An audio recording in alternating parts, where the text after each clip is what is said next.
Happy with it. Manny handed that out. You do Okay. Shaker. Calling to order this special council meeting It's all this. of December 2nd, 2023. Please call the roll. Mr. Newell? Here. Mr. Zajac, Here. Ms. Weltman? Here. Mr. Daga? Mr. Lemay? Here. Mr. Gentili? Here. Dr. Wong? Here. All right. Good morning, everyone. A lot of people like to listen to budget conversations, I guess. Hope you brought your coffee. Join me in the Pledge of Allegiance. I pledge allegiance to the flag of the United States of America and to the republic for which it stands, one nation, under God, indivisible, with liberty and justice for all. Good morning, council. Glad everyone can be here. We are missing two of our party this morning. Mr. Daga, who had previously announced he would not be here, and Mr. Byron, who called me this morning and is extremely ill in bed. So I wish him well and hope him a speedy recovery. He seems to have what half of northeastern Ohio has, though. Our agenda, we're going to move it around a little bit this morning, council, because Mr. Gentili has informed me he needs to leave at 10:30. So we are going to bring forward initially our conversation regarding ordinance 2023-16, which is the appropriation ordinance. And for that, I will turn it over to Mr. Brzezinski. Thank you, Mayor. Council, you also have the attachment, basically the numbers on that attachment tied to the various numbers that are in the 2024 budget. So this is the piece of legislation that you'll vote on as it relates to the 2024 budget.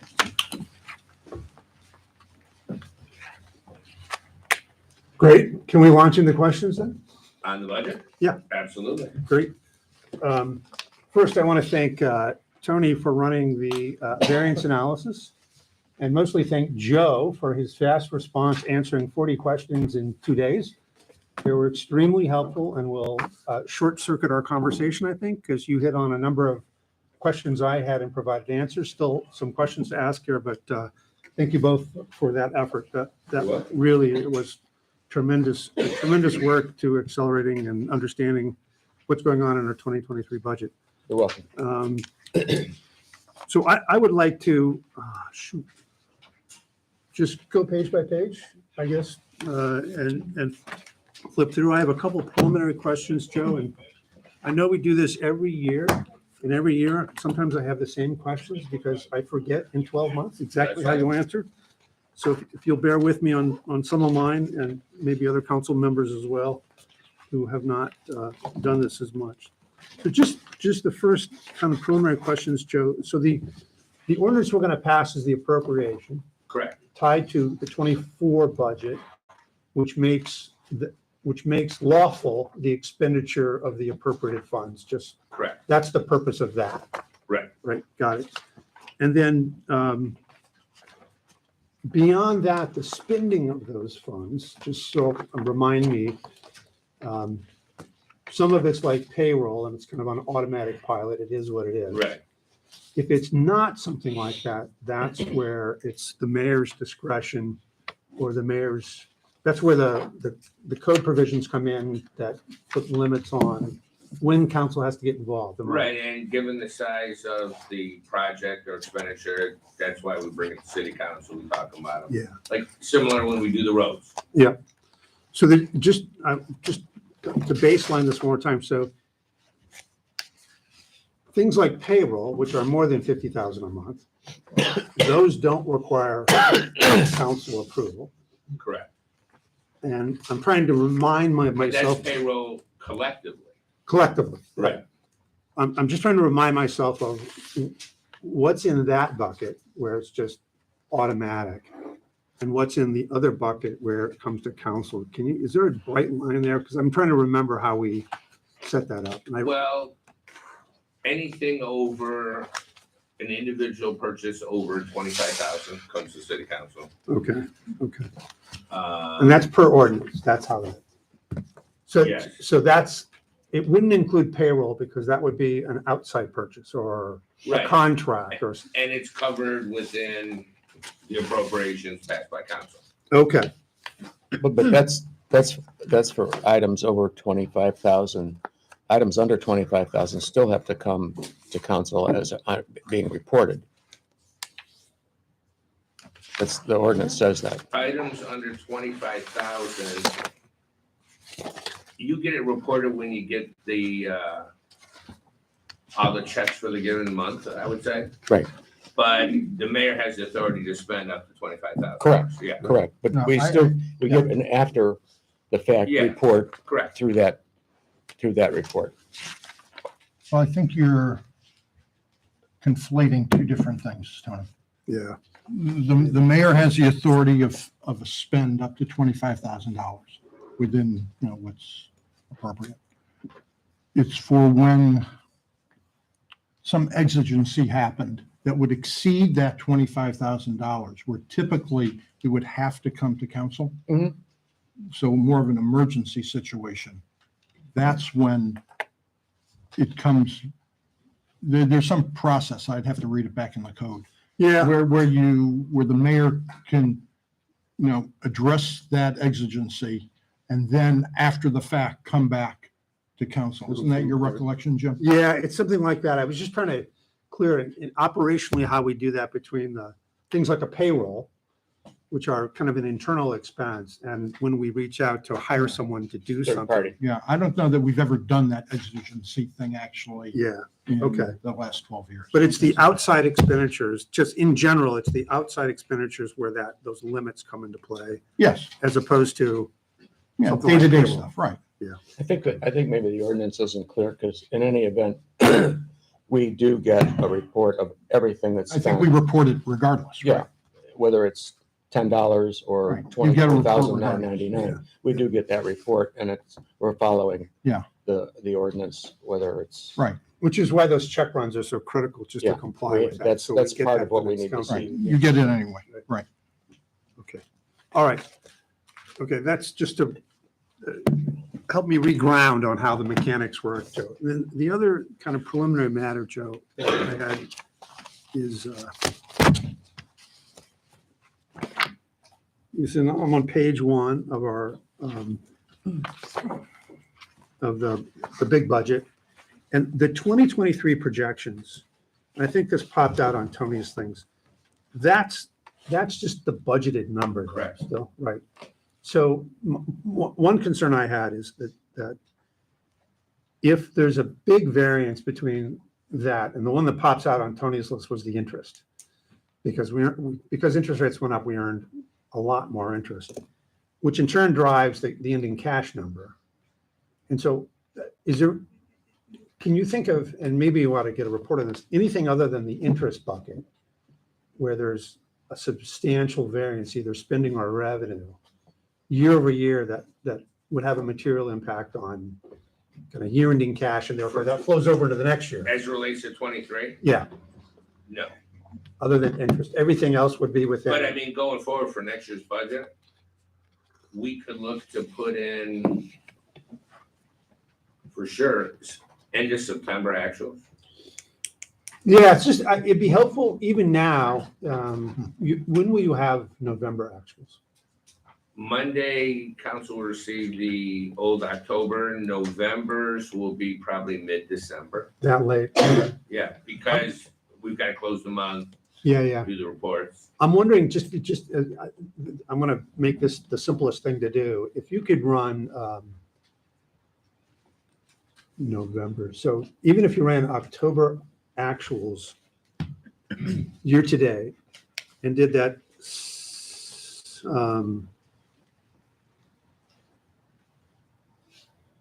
side by side with the projection for 24. And 23 or 24? what was that? With 23 or Oh, 24? 23, I'm sorry. So we could, I mean, if it's just the interest bucket where there's that's hundreds of thousands of dollars. So that's a big That's the change. big one. Yeah. I'd love to see whether there's even, 5 or 6 that are 50 grand, and just so it'd give us a better sense if that's simple to do. I think that some of the capital items, because of timing, Yeah, You'll may see some have- of that. Yeah. switched gears Well, or, for example, a been good taken one out. would be, you could have a big $1 million, let's say Yeah. it's Shaker paving and it's $1 million. Right. We could have the PO out there Yeah. because we've committed, yes, go and do the work, but we don't have the expenditure out there, so it's Yeah, still yeah, gonna yeah. show zero. I think that's probably not meaningful for capital because Yeah, I of think- those, only only operating. Yeah. Yeah. But I don't know if it wouldn't, it's pretty easy cut and paste and just do 23 budget, 23 actuals for 10 months, just so we can see, and then a variance. And obviously interest will jump out, but I just want to see how, I mean, there'll be nothing else that's jumping out to the tune, like you said, $50,000. I tend to agree, though. That was something that I was thinking a lot about, because while that would be the one data point that would be, a big variance, cumulatively, it would be nice to see if there Yeah. was a And if it's- substantive if it's variance, easy just enough- so we could know where we stood. Yeah. Instead of looking back 2 years, it'd be nice to Right. look back on the past year. pretty simple to do, Joe, that you could just run the 2 columns and, Yeah. Yeah. and Clean it up, it'll, yeah, Yeah. just literally 2 columns and a because right variance now, column. when it runs Yeah. every single line item, one after another. Yeah. And we know that November's 10 months, but I mean, we're only looking for big stuff. And so Right. that's close enough for me to just make sure there's not another big thing that would impact year-end cash and therefore kind of Right. throw the thing off. just because my birthday's in November, I think November is actually 11 months. 11 months, yeah, Not 10. okay. All right, that's the only other kind of preliminary thing I had. And now I'm ready just to dive through this, subject to Tony and your responses, which did answer quite a few questions. And so if we can just go, and I think just keep this to the material stuff, obviously, as best we can. We had a lot to get through today at the meeting. So the first one I had is just the municipal income tax, which I saw your response to, Tony. You're projecting conservatively, which we should be conservative on the revenue side.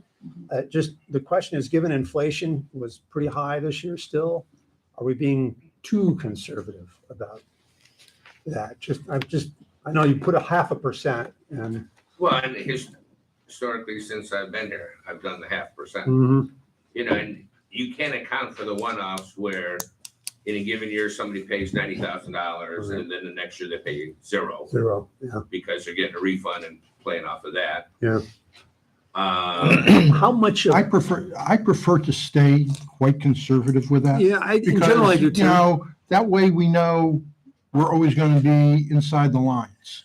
Now, if we have some flush of cash come through as income, that's terrific.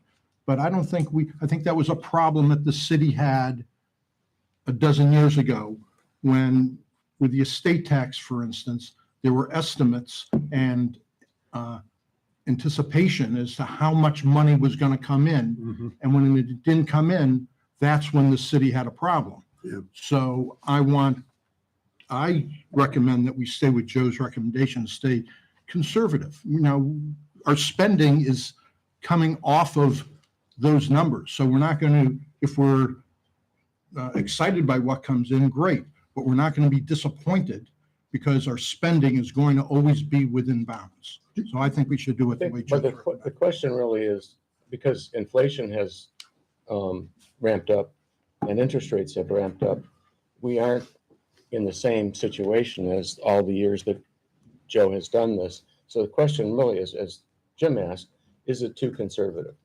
And I would submit that maybe it is, but I don't think it's worth changing. But it might be something to think about if inflation stays high. I know it's coming down, but if it stays high and the interest rates stay high, it might be, 0.5%. Maybe it should be 1.5%. I view the inflation affecting more our expenditures and what we should budget on a spend as opposed to our income level. No, I get it, because budgeting conservatively Yeah. says you should do that. It just, I think we should make sure that we're not being too conservative and painting too dark a picture. Well, because what we're seeing here is actually less than a flattening, right, of income. And so I, fully agree that we should be planning conservatively, that the economy is cyclical. We could be in a recession at a certain point in however many years, 5 years, 10 years, who knows? But so we have to budget conservatively. But we also, not having that 1 year look back is a little challenging. And I think also just being cognizant that while we're saying we're budgeting conservatively in the back of our mind, we can't then have the expenditures going up. We have to kind of look at the trend lines and see where we're landing. Because if we're budgeting flat here, which it might change, but we're budgeting flat and all of our expenditures are going up, we really need to talk about that.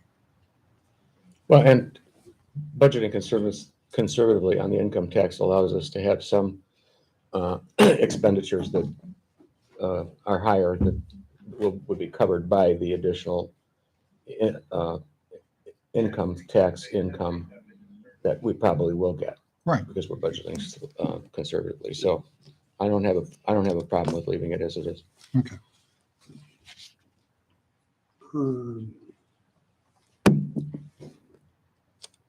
Joe, I had a question. The admissions tax, just remind us what that is. I always forget year to year. The 2 golf courses and the tennis. In the country club. Right. Oh, that's. Well, the 2, yeah. 2 country clubs and the tennis. Racket club. It's a tax on their membership dues or fees or what, right? Right. Right, And okay. any events that they have where they charge. Yeah. Now, is that a percentage of their fees? So 3%. it's 3% of their fees. So if they raise their fees, it goes up for us. Yeah, 'Cause because like obviously during COVID. Yeah. They didn't have that many events, et cetera. Okay. Fees went down.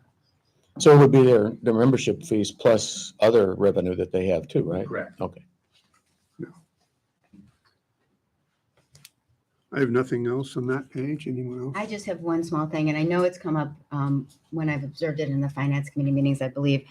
And it's not really on the number, but it's just a moment to talk about it. For the investment piece, the interest earned, it would be nice at some point during next year if we could have our investment advisor come and give It's us. coming once a year, yeah. Yeah, We got them set up for. to I come don't next year. think we did it this past year. So Early in the year. I thought we did. There was Yeah. one, I thought so. I thought it was this year. Early. I don't. It was Close to a year ago. It was early in the year, yeah. Close to Yeah. a year ago. Yeah. On the We interest, should every year. That's we all. should every year and have like the modeling. on the interest income, Yes, sir. did we look at the fact that a lot of our investments that are at lower interest rates are going to be rolling off, and those funds are going to be invested at a higher interest rate? So to go from 939, which is expected for this year, down to 800 seems, I know I'm saying the same thing, but seems maybe overly conservative. I mean, I think it's probably going to go up next year because In sitting down I don't necessarily disagree with you, but in sitting down and formulating this budget with the mayor, Uh-huh. we thought it was just appropriate just to keep it down. Conservative. Okay. I mean, we Because- should realize that though there might be another $300,000-400,000 there. Well, and our investment advisor might be able to give us projected numbers based on how we're actually invested. These dollars are actually invested, some at a fixed amount. So it means we could probably get a pretty solid number, I think. I have nothing else on page 2. Anyone else? Oh, I'm sorry, I'm flipping from one report to the other. Have you gotten to the police expenses yet? No, we're there now. Okay. Someone else has something on page 2, on page 3? Great. Sandy, go ahead. I was just gonna ask, maybe for the chief, how many police officers do we have now? I'm recalling, and there's a lot of comments about safety because we've had break-ins and so forth. And back when Jim and I first got on council, the police force was decreased by, I think, 4 members. Sure, we had 20 at one point, And now we have 17 when we're fully staffed, 17, correct? and 17 is fully staffed. Okay, so we've added back 1 of those that were laid off. And then right now we're 15, Okay, Right. We I hired know. the 16th, but he hasn't even gone to the academy yet. no, but you have in the pipeline 17, right? Is that what you're saying? We have 16 lined up right now. Okay. We need to find our 17th. though. And you have, Oh, we and you have, budgeted and you have a vacancy. Correct. Okay. And this is budgeted for full staffing the whole year. Correct. Okay. I have a question on the police salaries. Chief, is there any way, if we had another officer, what would that have done to the overtime expenses? I mean, it would definitely help. Do you mean getting to 18? Mm-hmm. Yeah, that would, in my estimation, help greatly. This past year, we did have, a couple of high-risk pregnancies with spouses from our department, and that did account for some overtime as well with the time they had to stay home with their wives. And then we lost that officer we hired halfway through the year, and he moved out west to Utah, closer to family. So that was unforeseen, but it just gives more margin for error when it comes to unpredictable events in people's personal lives. Do you know how much it would have decreased the overtime? I can't give you an exact number. Would the figure have been enough to avoid the overtime I problem? would imagine a significant amount. We also had to suspend an officer briefly this year as well for a couple of weeks. So there's also discipline that takes place during the year. I mean, we could run a calculation, but it's more of a perfect world calculation. Because by the time you ramp up and get an officer, and in the case we have now, we have a body. Yeah. Who hasn't gone to the academy, so he's gonna be online, if you will, and he's done Yeah. preliminary work, but he's not a full-blown officer, so that has no impact to overtime. And Chief, are your officers desirous of overtime or not desirous of overtime? Because I know that's varied over the years where some officers really want overtime. And To an extent, I mean, we have had some forced overtime issues this year. We Yeah. had to do that maybe half a dozen times, force an officer to stay or come in for overtime. In larger departments, that can be a regular basis, a weekly event, a daily event even, but Yeah. with us, when it happens even once, it's a big deal to guys. Yeah, because yeah. They're not used to that. So that has happened where we had to force people. Okay. So Well, that doesn't Scott- sound like, if it's half a dozen times, to me, that doesn't sound like a lot. Right, Okay, so it's right. not too out of whack. in You don't want to terms- burn them out, Yeah, yeah. but yeah. The other Scott- thing to keep in mind Scott's- is that overtime isn't as expensive as it appears because in addition to salary, the benefits package is 25-30%. I understand that. Yeah, you're not paying that again, so it's. But it I might go understand to that, but- effective staffing and also how people, exist on their job and at our, and maintain in our community as police officers. So if there's something we can do to support that, fill that extra spot or two, I mean, I'd be really interested. I think it could be money well spent. Well, I think that the thing is we have to look at, it has an advantage not only of the overtime situation, but it has an advantage of providing another officer and everything that goes with that. Exactly. I think to a man, everybody at the department would appreciate an extra officer. What's your to be at ideal 18. number? I would love to be at 20 again. Yeah. Because I could have a second detective, things like that to help out. Customer service. Mhm. They say an ideal caseload for a detective is, maybe up from 8 to 12 cases at a time. And usually our detective has more like 20 at a time because you have to hold on to many of these waiting for subpoenas to come back and information to come back, search warrants. So it would be nice to have more officers. Does So- that affect their ability to be out in the community then? If they're doing these other things, I would assume. Well, Their ability to be, circulating through the community and our patrol is pretty consistent. consistent to what it previously was or, okay. I believe so. The addition, I appreciate the chief's aspiration to go to 20. Thank you. It's not something necessarily that he's convinced, the folks he works for to go up to. I do appreciate a lot Scott's observation, and going up to 18 is actually something we've had a lot of conversation about with the chief. We're, doing that evaluation as to, where's the tipping point of overtime versus the commitment to a full-time guy again to Mhm. add in. It's obviously a balance, and, it's not a hard line one way or the other on that. It's I think the chief's last observation is really important and something I want to emphasize for the public also. Many of the people or these additional officers would flesh out a lot of the function of the department, such as having a second detective, for instance. We do that with But- 18 even. But that doesn't necessarily translate into more patrol. And I think the chief's observation that our patrol is, robust, and, our cars hit every street several times every shift right now. And and the unfortunate break-ins that we've had, there have been, I'll tell you, there have been patrols that were very nearby some of those events, but thieves see the headlights of a car coming, and they go hide in a bush. So they are not, policing is not simply, a one-to-one science. Cop, no break-ins. And the break-ins are really limited. I can't get into a lot of the investigation that's involved in this. It's not a few people can do a lot of harm. And it's not some sort of widespread breakout of crime in Pepper Pike. Sometimes it's challenging to identify that one or two persons doing something, not only in Pepper Pike, but, wherever they happen to be practicing their craft. But the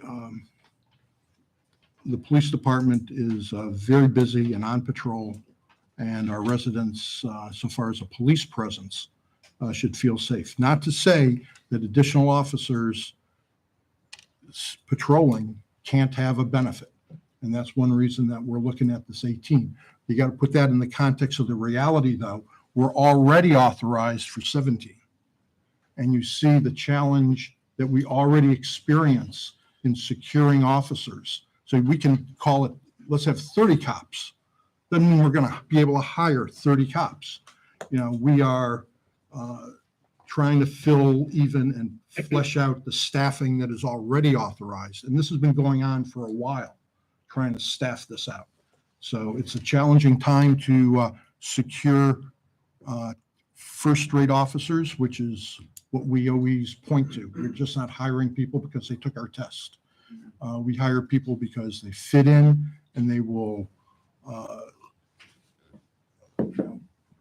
be a value to our agency. So Mayor, we're can trying the best we can to even flesh out the numbers. I that appreciate it. are I just wanted to just say that my bringing this up at this time is specifically related to the budget, and that we would have been able to accomplish two things: a lighter load on the officers and eliminate the overtime. And an 18th officer would allow us to have a second detective that could work a flex shift into the afternoon, where then he could also work the road if we needed for a sick call off or things like that. I have a couple quick questions on, one's of a technical nature, and that's, Joe, when you have a vacancy, like this 17th guy, do you budget that person for the max healthcare? Mhm. Okay. And the other question would be, are we suffering from this national trend or national crisis maybe, that so many police officers are, abandoning the profession and retiring early, and so there's not as big a pool? I don't think that we've had that many early retirements. We've had people. No, I don't mean that we've retire. had early retirements, but just the population of cops in Right. general. The pool of people wanting to go into law enforcement is less than it used to be. And even and the quality- locally. And Sure. yeah, we work very hard to hire one outstanding person. When something like City of Cleveland announces, oh, we have to hire 250 officers, I have no concept how they find 250 people of the quality that we want for our one position. And That's right, it's a they very challenging They thing. can't. I just think that, this isn't the place that, in accordance kind of with what Scott says, as far as the overtime piece, but even just the actual amount. This isn't this place where we should be looking for savings, if we have other discretionary expenditures. I mean, to me, Well, let's- if we need an 18th officer, we need an 18th officer. let- And we hire one at a time. Of course, we fill the first spot, and it's a challenge, but Let's let the mayor do that work, which is underway, and come back to report to us about that balancing of the cost, because it's 9:30 and we're on page 3. I understand. But we just have to be reflective of the community. No, I think you're right. And if, when the evaluation is completed, we feel the need and the opportunity to hire an 18th, we'll be back asking for an appropriation adjustment to make the hire. Okay, thank you. So page 3, my next question, did you have something I else? had a question. Could we go ahead and budget for that 18th now, since we know, Let's let the mayor do the work. Okay. Let's have them. let's say we Let's don't. do the staff function and do that. One other question I had was, Chief, do you think it would be also helpful to have more cameras available on the streets and license plate readers? Or, just things to help if we don't have, well, we won't have that extra person, but to help the officers know who's coming in and out at certain times. Is there Technology. Technology that might help. So more eyes are better, especially because they work at nighttime as Yeah. well, but we have approved 5 additional license plate reading cameras for next year, so we'll have a total of 10. It's part of the budget that you're looking at. So Chief, there's a big jump in contract services from 88 to 177. You Yes. mentioned, Joe mentioned that you'd walk us through that and what's driving that. Absolutely. Well, first off is the Shaker Court expense is doubling. Is that from them? Their fees are going up? Mostly because of our activity increasing from COVID, so that's going up. We do get a return on that, but it goes back to the general budget. Ah, It's not necessarily all a loss. okay. Um, And it's just more prosecutions by us. Yes. Yes, And that's okay. become more expensive as well because everybody is challenging everything now in court. Okay. So they're paying defense attorneys for simple speeding cases Yeah. up to, assaults, which are typical. Yep. But Okay. now it's even minor traffic offenses that are prosecutors being challenged on. There is a jump because for this 1 year, we're paying veg and edge.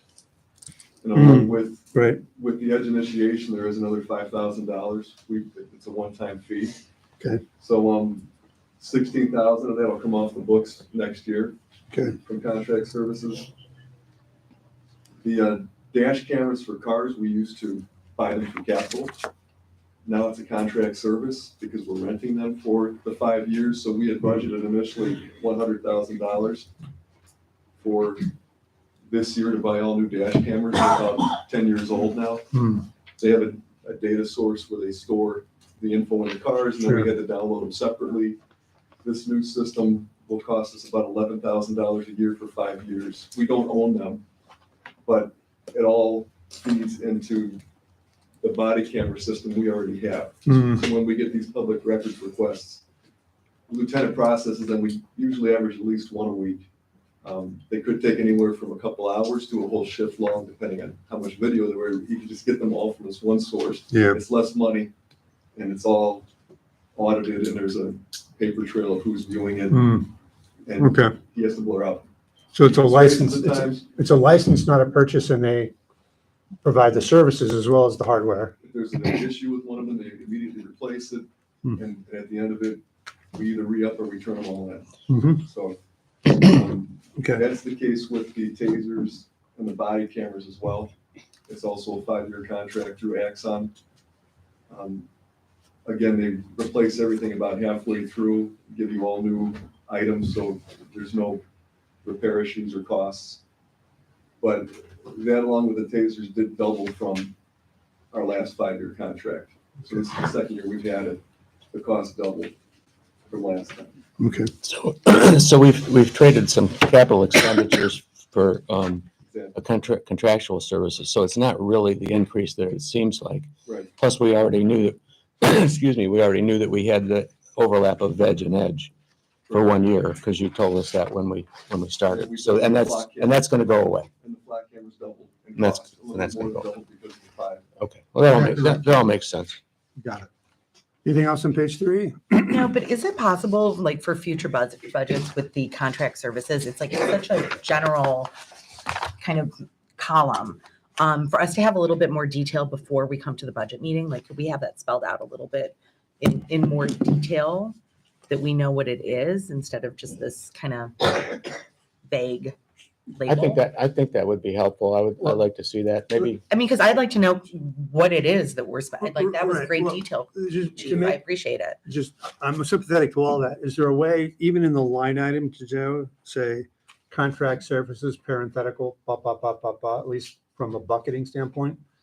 I'm just Like an sensitive. addendum after, like contract services for police include blah, blah, blah, blah, blah. Yeah, Kind of like, Not on this page. yeah. Yeah, okay. in a I short mean- I would narrative, think maybe. It'd be too like an big. addendum. Okay. well, maybe a separate report that lays out contract services. I went through and I added it up. It's 1.6 million of our budget. That's a pretty significant number.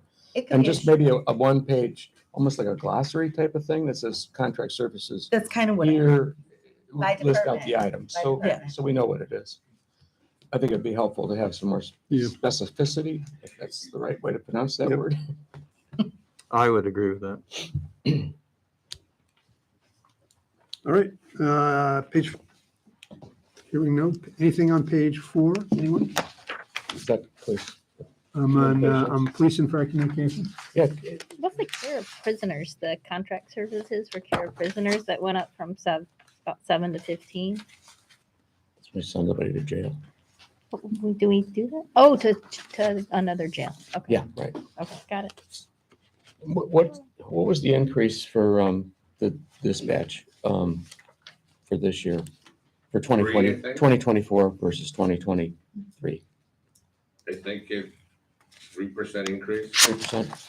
Are we on a contract with them or, yes. okay. And that ends when? Either maybe at the end of next year.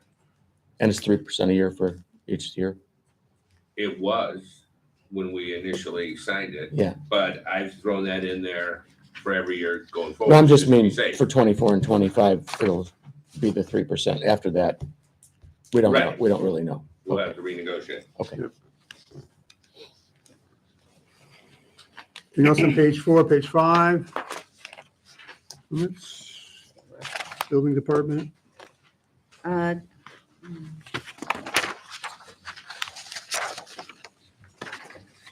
Page 6 is solid waste. Oh, yeah, I guess, Joe, every year we have this back and forth between service and solid waste Mhm. because hours get reallocated back and forth.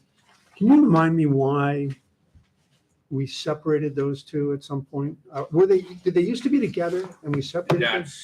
Not since I've been here since 14. It- I'll would tell it- you, one of the advantages is, because Solid Waste Authority, they ask every year how much we spend on collection, Yeah. solid waste. And if everything was bunched together, that would be quite a task to pull everything apart. Who with a asked for this? one-year report. Is that a government agency? Yeah. asking? From Cuyahoga County County? Solid Waste Authority. Okay, because every year we have variance, or every meeting we have a variance question, because I know the wages get moved back and forth, and then we're always asking, and then I'm just wondering if combining them, except for that point, It that's the would be a only, huge task when you go to do it. to separate them or to combine them? It'd be a huge task to come up with the number that we need to give to the Solid Waste Authority, Okay, because you'd be going through every single expense. and there's not a rule of thumb that says, over the last 10 years, 40% of the budget has been solid waste, therefore, It's always in the salary area that the confusion seems to yeah. reign. Because of, yeah. Yeah, with and we know why. your It's just- rota- yeah. Yeah, But also, Jim, to your rule of thumb, no, because in a given year, if tipping fees go up, yeah, that throws that rule of thumb off. okay. So your preference is to keep it like it is? Keep them separate? If we didn't have to report, my preference would be to combine. Yeah, okay, for that, that's the driver here, okay. So to clarify, why is that impacting wages though? If our full-time hours, Because if somebody's off, somebody's working, you gotta pick up trash. Yeah, but So why? if somebody's on vacation for a week, a non-budgeted trash person is picking up trash. So a service personnel would provide services to, I understand, but isn't that happening similarly year to year? Isn't it fairly, No, it's not stable year to year that certain people are off? sick leave, various items. We've had an injury that somebody was off. I mean, so that changes. So the direction of the employee would almost always be from service to solid waste. Is that correct?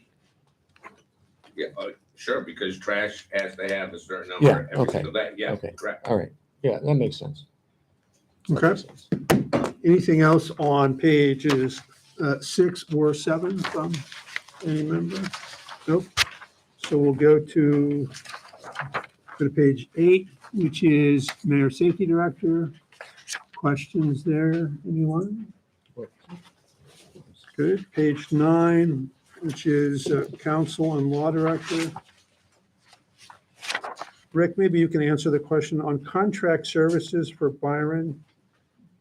That is when, remind me, under his employment agreement, he does the routine stuff, right? Right. The council meetings and then if we have non-routine, it goes under this other bucket. Right. Steve will specifically ask, this is outside the routine. I need to open a file on it. Okay. And, he doesn't ask it. He's always right. I don't think I've ever had to say, no, you may not open a file on that. That Okay. piece of threatened litigation has nothing to do with your day-to-day. Right. Okay. So he comes to you and says, I need to Yeah. bill into this other bucket, Yes. and that's his hourly rate times the. Right. Okay. Now, is this a place where we may need to have more funds? Because I see it doesn't change from 23 to 24, but I think his 2-year contract is up. Right. So it might change. Has he said anything yet? Into what, 25? No, but he's up for a renewal in 24, right? January 24. He has not approached me. We've not had a conversation Okay. at this moment about. So possibly we might need a little more Possibly. money here. If we do, again, we'd have to make an adjustment in the appropriation if Okay. that were to transfer. And Okay. just to clarify, so the contract services, because they exceed his salary, they are only for the law director's contracted services, or not for other attorney services? They could be. Okay, As I understand it, if we had to get a specialist in some area of that's what I law, was curious about. that's a bucket that would be billed against that, right? Rick? Yes. Does our prosecutor, Prosecutor wages go in salaries. no, I mean, when Tom, has to bill beyond his number, is this where it would end up? No, if it's related to police in nature, it goes in. You put in the police budget? Okay. Is that in contract services for police then? No, that would be in a line item called outside legal. But say that again, because I was just looking for that and I didn't hear the answer. Outside legal contains what? Outside legal would In contain. police. That's the prosecutor. Oh, I see Additional it. prosecutor services Okay. Additional to our, they've got to handle a case because they arrested somebody and he's lawyered up and our prosecutor's got to do additional work on it. So he has a salary though, that's in the salary line item, Correct. right?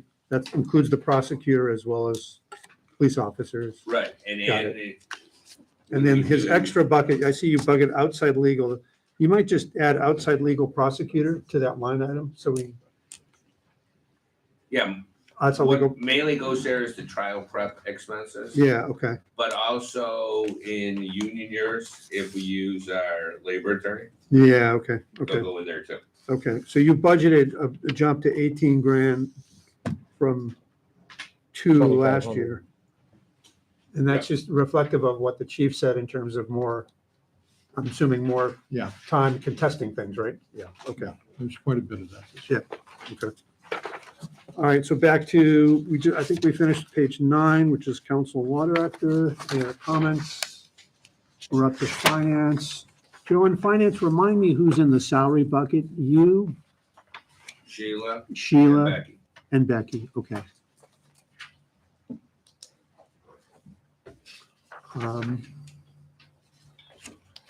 And the contract services you have, this is nice that you, contract service auditors, that's just for the auditors. That's what we have to pay Correct, to, all right. That's the state auditor, right? correct. Anything else on page 10, finance, anyone? All right, public buildings and land. I think there was a, There was a kind of big variance, it's not huge money in the contract services there. Do we know what that is? Yeah, the same question. Yeah, that was explained on my sheet. A majority of that is for grass cutting. Mhm. And we've gone out for bids on grass cutting. We're evaluating the situation right now. We will be coming back to council in January, as I believe I stated on my notes. With the Okay. final solution for grass cutting. And that's the majority of that line item? Or all of Yes, it? a substantial majority of it. yeah, when you say that, is that 80% or Oh, yeah, at least. at least 80? Okay. And then, Joe, in the bottom of that, you have contract, near the bottom of the contract services engineering. What goes into that line item? It's $60,000. Various work that comes from Don's firm. Okay. Um, But it's not for roadways. It's for, no, what be an example of that bucket or maybe down? Let's say Site. Ursuline College submits a Ursuline. plan for a site, and I have to review the plans. We have to do some inspection. It could be $10,000 all in for all of the back and forth. Okay. But don't they pay that? We get yeah, reimbursed for that. there's a revenue line for it Oh, that we okay. put. And that's, where's that line? I'm not sure. I noticed it.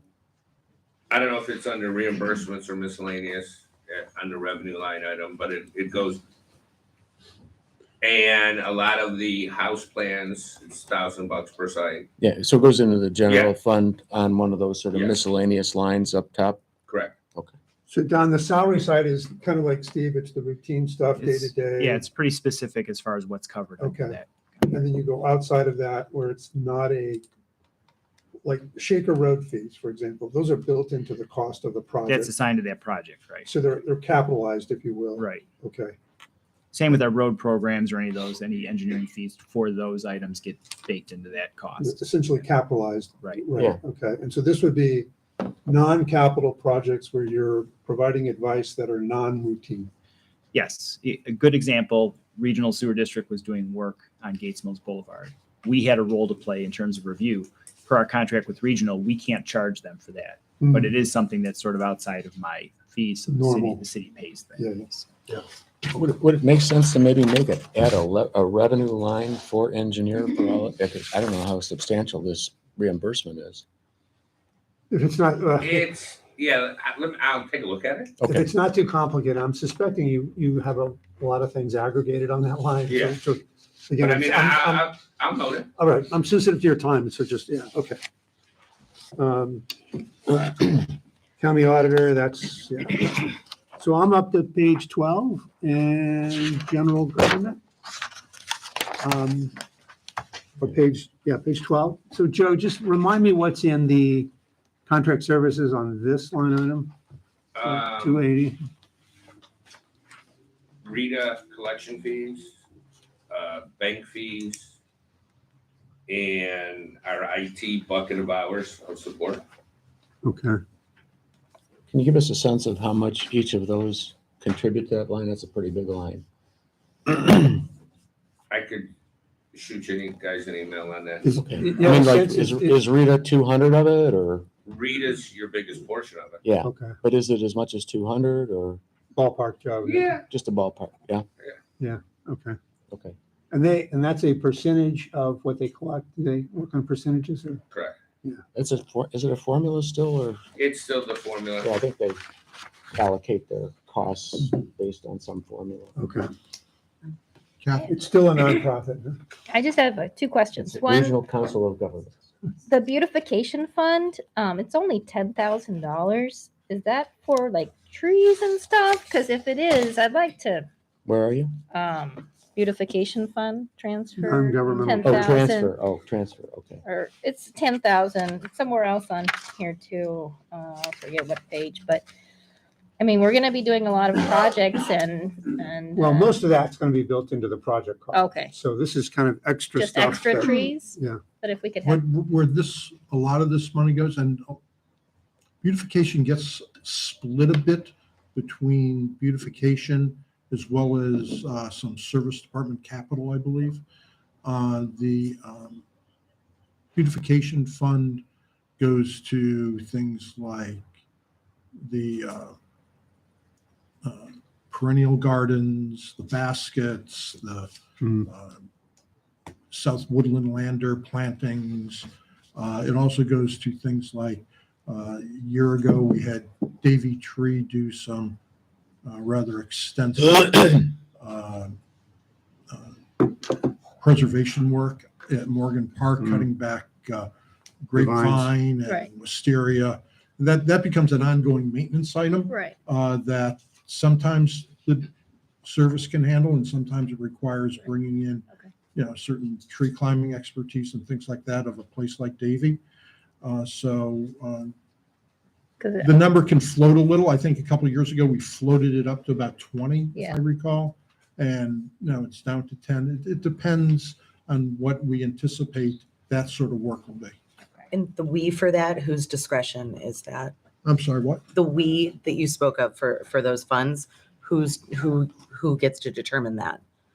Is that the we- beautification well, committee? Well, Is it Joe has the- recommended that it's $10,000, and that, from his experience, that ought to cover what The What it maintenance is. and the maintenance. That wasn't really my question. Was like who gets I may control to have used spend a collective "we" when it really wasn't a collective. it. So it's a you. No, it's not a me. It's more Joe's recommendation based on his. No, I think the question she's asking Is who spends it? who gets It's not to who's. spend it. It's not who's us that appropriating spends it. for the Who's administration. spending it? Yeah, Yeah. it's an administration decision. Okay. Anything else on page 12? Oh, I had a quick question. The 2027 projection, I was just looking at that based from last year's budget. It seems like last year it was the general fund balance was almost 28 million, and then this one's 18 million. That reflects a bunch of capital Okay, being got it. spent in the next couple of years. Okay. Some really big capital. On Okay. the, that one transfer, excuse me, we had transfer capital, contingency capital fund. Tell me where you are, Tony, so I can. I'm on page Well, 12, about Middle. midway down, a little bit above midway down. Hmm. So Oh, okay. I got you. 93,314. Did we purposely spend something out of that fund at one point? I know it had to be a while back. A few years ago, it was for work associated with us picking up the lead point on the contract to tear down stuff for Northeast Regional Sewer District. And there were some ancillary costs, because if we would have gone through Northeast Regional, the project to open up a creek would have taken far longer, so we absorbed it. Was it one of those ones where they bought a house and they Yeah. did work okay. And so but we never brought that fund back up to the $2 million Right. balance. This is doing that. Yeah, Okay. it's just something, you see the number and it's like, it's better, let's Yeah. just bring it back up to the 2. You could probably look at it 10 times and it doesn't dawn on you, and then all of a sudden, you say, well, wait, that's supposed to be 2 million. Yeah, And so let's then get you it do it. back up. Yeah, right. Okay, good. Thanks. And you're talking about the contingency capital. Right, this is Yeah. 93,314. Yeah, okay. All right, anything else on 12, anyone? Just if in an upcoming meeting, we could go through a little bit more detail of them. I don't know if we need to do it right here. The bottom part with the, where we talk about revenue and the unencumbered fund balance to expenses and the revenue portion. I mean, we don't need to talk about the detail here, because I know we have a lot to get through, but I would love to kind of go through it and understand the thinking and the decision-making going out. The mechanics of how we determine The that? mechanics of how we determine yeah. how much we're going to spend when we look at the revenue and, I you know, think that would be and the good, Joe, choices. just for, well, everyone in particular, but newer members and Jackie coming on, just a little encumbrances 101 would be a great And little add. more than just the 101, but like the thinking behind the actual decision Yeah, yeah. making for what we're choosing to spend it on and how we're determining that. I'm sorry, where are you? At the bottom. On the bottom At of the 12. Just Okay, I don't want to go Encumbered into part. it, you So know, the- that's a big picture, you so know, going from general forecasting fund thing. cash balance 1 all the way down to the, Yeah, bottom of yeah, that I mean, I section. Okay. understand what it means. okay, But, you know, I understand what unencumbered funds are, obviously. It's, yeah, but just so, and I don't think it's necessarily, it's more of like a 5-year forecast conversation than Yeah. our budget conversation, so I don't want to take, yeah, no, I think that makes sense to go over that at some point, Yeah. just so we all know how that in one works. of the finance meetings and whoever wants to hear it. So anything else on 12? I'm moving to page 13. Anything on 13?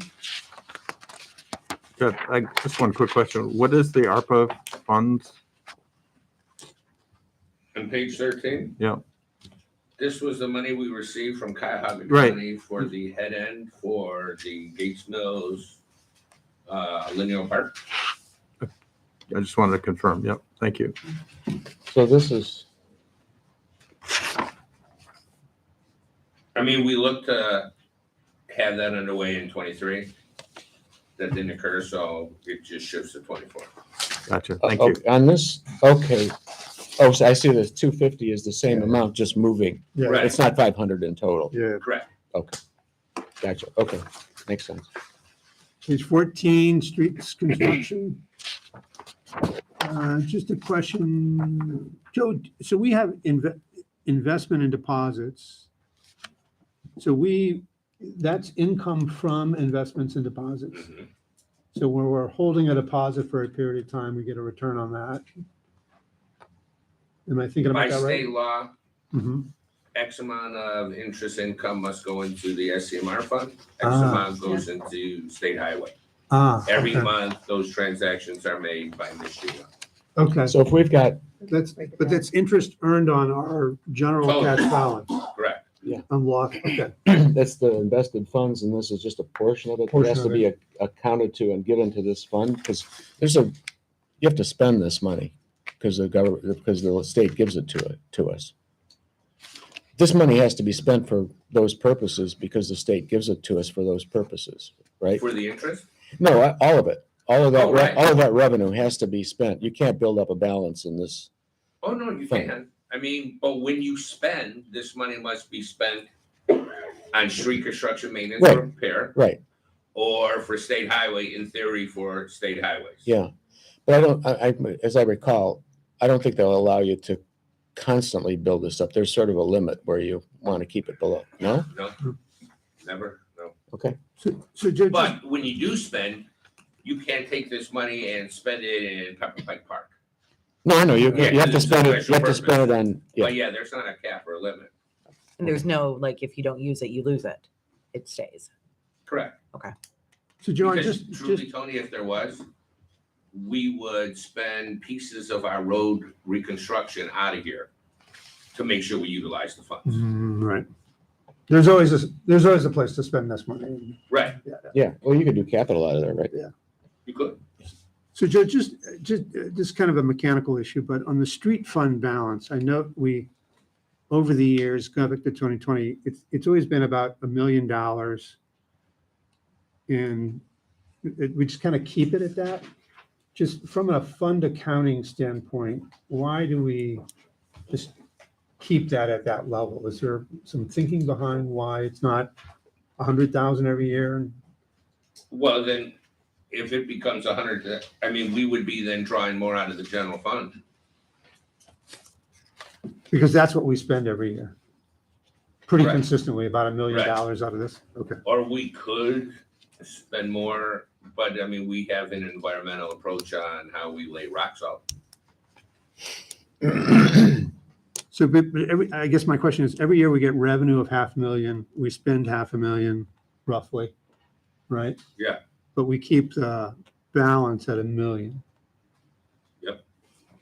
And why do we do that? Because it's set for this purpose, that if anything needs to be done on the roads, Otherwise, that money would end up in the general fund and increase the general Okay, fund so it's up. just to have it there Yeah. for that purpose if some big road repair, okay. And I see that at one point there was a line item for snow removal wages, and obviously it's somewhere else now. Where is it built in now? General fund? It's in the general fund. So do we track where we are as far as what our spending is on that? Specific for snow removal? No. Okay. Years and years ago, over 10+ years ago, Okay. it was. Because I'd be curious if we're spending the same, more, or less. Maybe. Well, and again, that also fluctuates based on snowfall.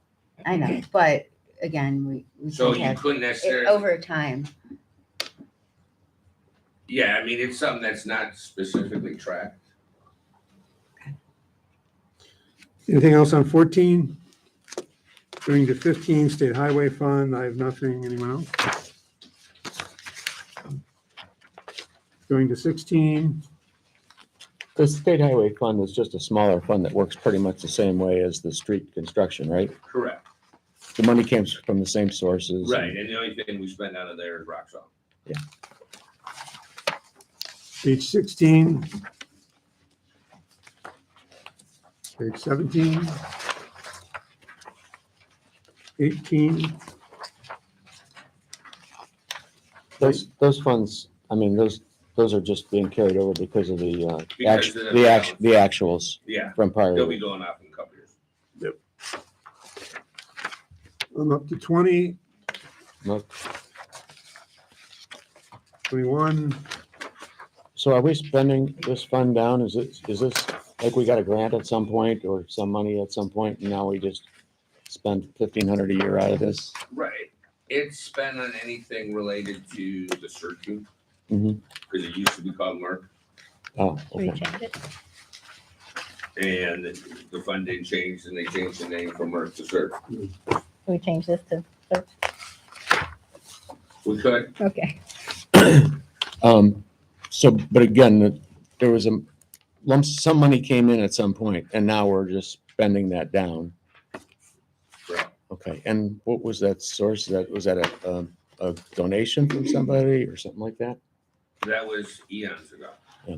I mean, that predates me to even have that fund. I'm assuming it was a grant, if you I remember. believe it was, it predates me even. Okay. So it's really old. Wow. Wow. Wow. I'll meet you in the park. You gonna take that? You should say right back at you, chief. The guy who's older gets the. So I'm up to Fire Levy Fund, page 22. So Joe, just again, reground me here. This fund is the property tax Pepper Pike passed in the 1980s to fund a full-time professional fire department before it was a volunteer fire department. And it is dedicated to that purpose. Correct. All right. And remind me, do we need to supplement this fund to pay the expenses or is it the other way around? We haven't, and as we go through capital, We haven't needed to. right, we will show you where in 25, we will have to do that. Have to for capital purchase. Okay. So, just ambulance billing, that's, I know what that is. Have the rates changed on that or The is it rates have not changed the on volume? that volume. Yeah. And you go all the way back to COVID, nobody was calling because nobody wanted to go to a hospital. Yeah, so, And they've gone up, and same with frequency. and is that amount controlled kind of by Medicare and the insurance companies? Rates, I mean, what we get, what we Reimbursement, what we yes. ultimately get is controlled. I mean, we don't have any control over the rates. We couldn't say we want to charge 10% we more. could, but that would have an impact, a negative impact on what Medicare pays. Okay. So we'd end up in the same place. Yeah. Okay. Up 23, which is also for our levy fund. On 22, I wanted to ask about the, I'm sorry. It's on 23. I was going to ask about the contract services there. I'm not sure what those are. chief? Contract I services put for that fire? in, I mean, John could give some of the smaller minutia, but the change in it,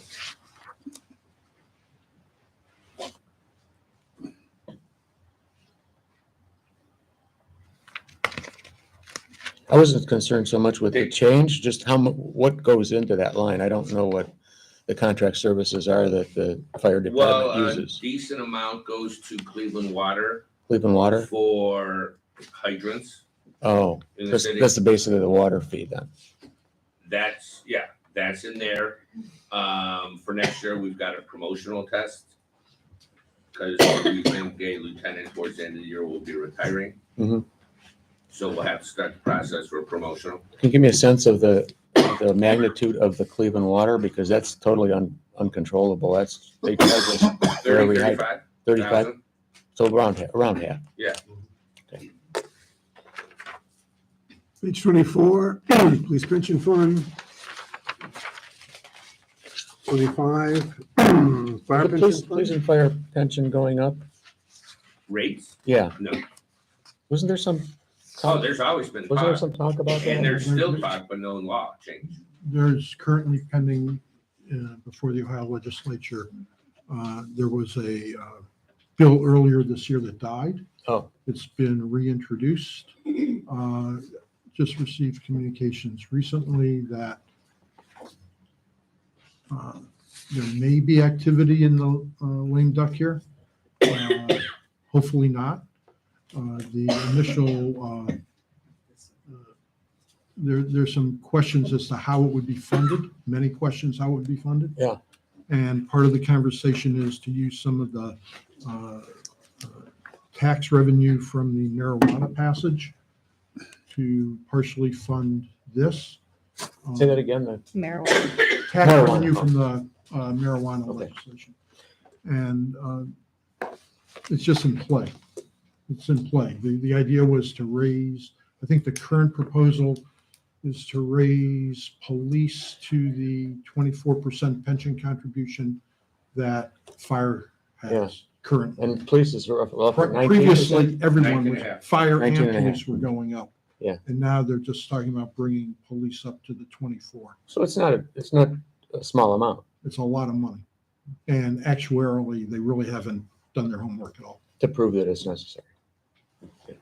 It's an unfunded mandate. Page 24, police pension fund. And the employer liability line, that's just our contribution to the fund. That is on page 24, 19.5%. Yeah. Yeah. Okay, but again, that's the employer's, call it a match. I know it's not a match, but Right, that's the Yeah. city's piece. city's piece, It's not okay, the individual okay. piece. That, just making sure, because that title is a little confusing.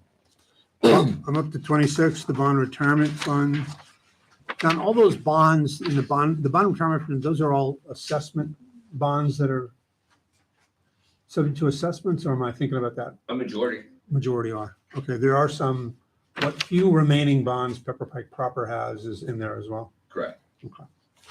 So are they, I know they're not fully reimbursed because, whatever, there's administrative cost in them, but is it largely reimbursed, the bonds, by, On the special assessment Yeah. piece, it is. okay, But on the non-special, I mean,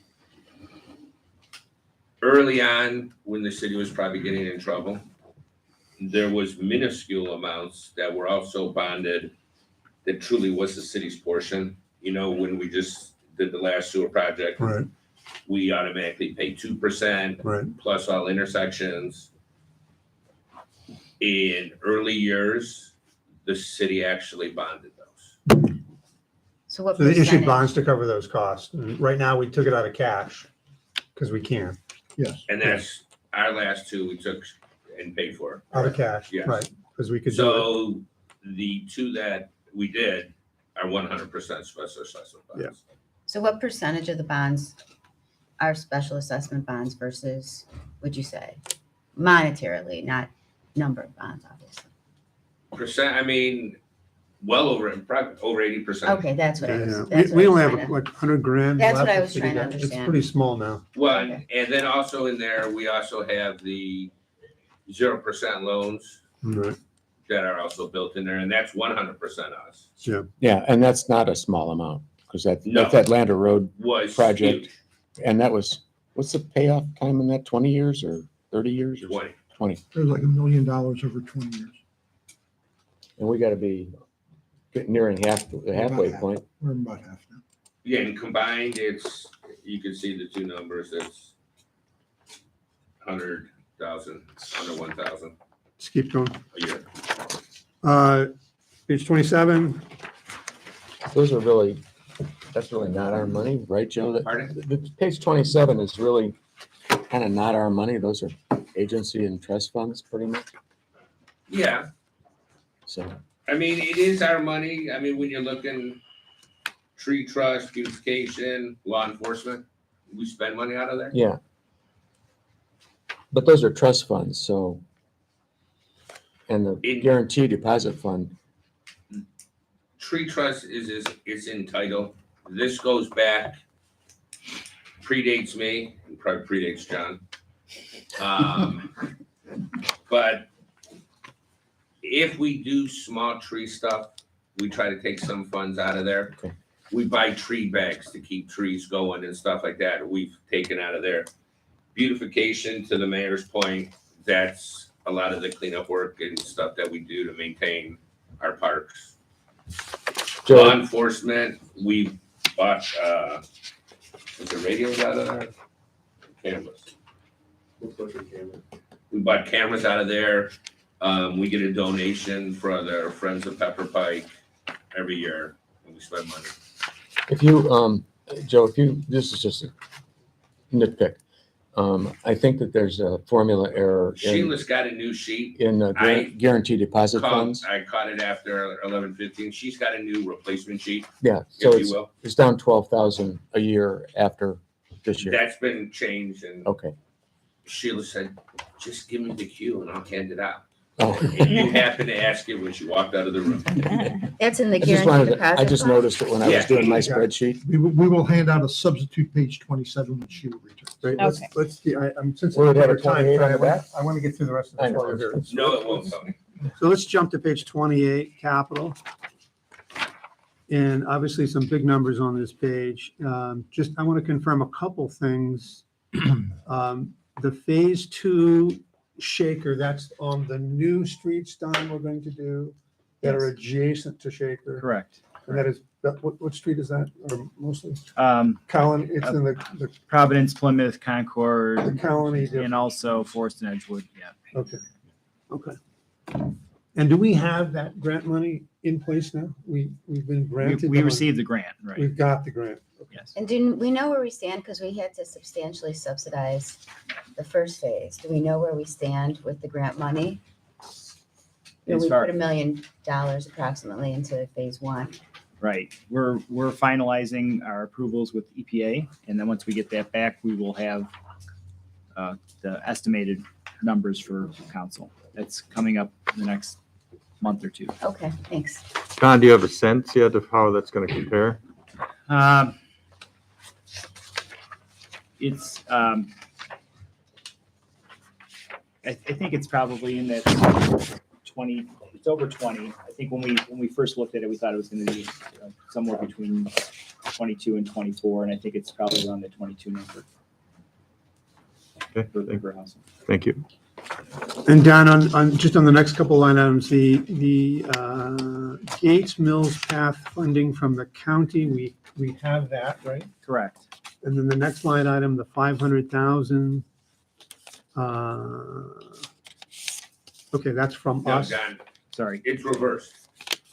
Okay. You were looking at the 425. Yes. That's for the actual street.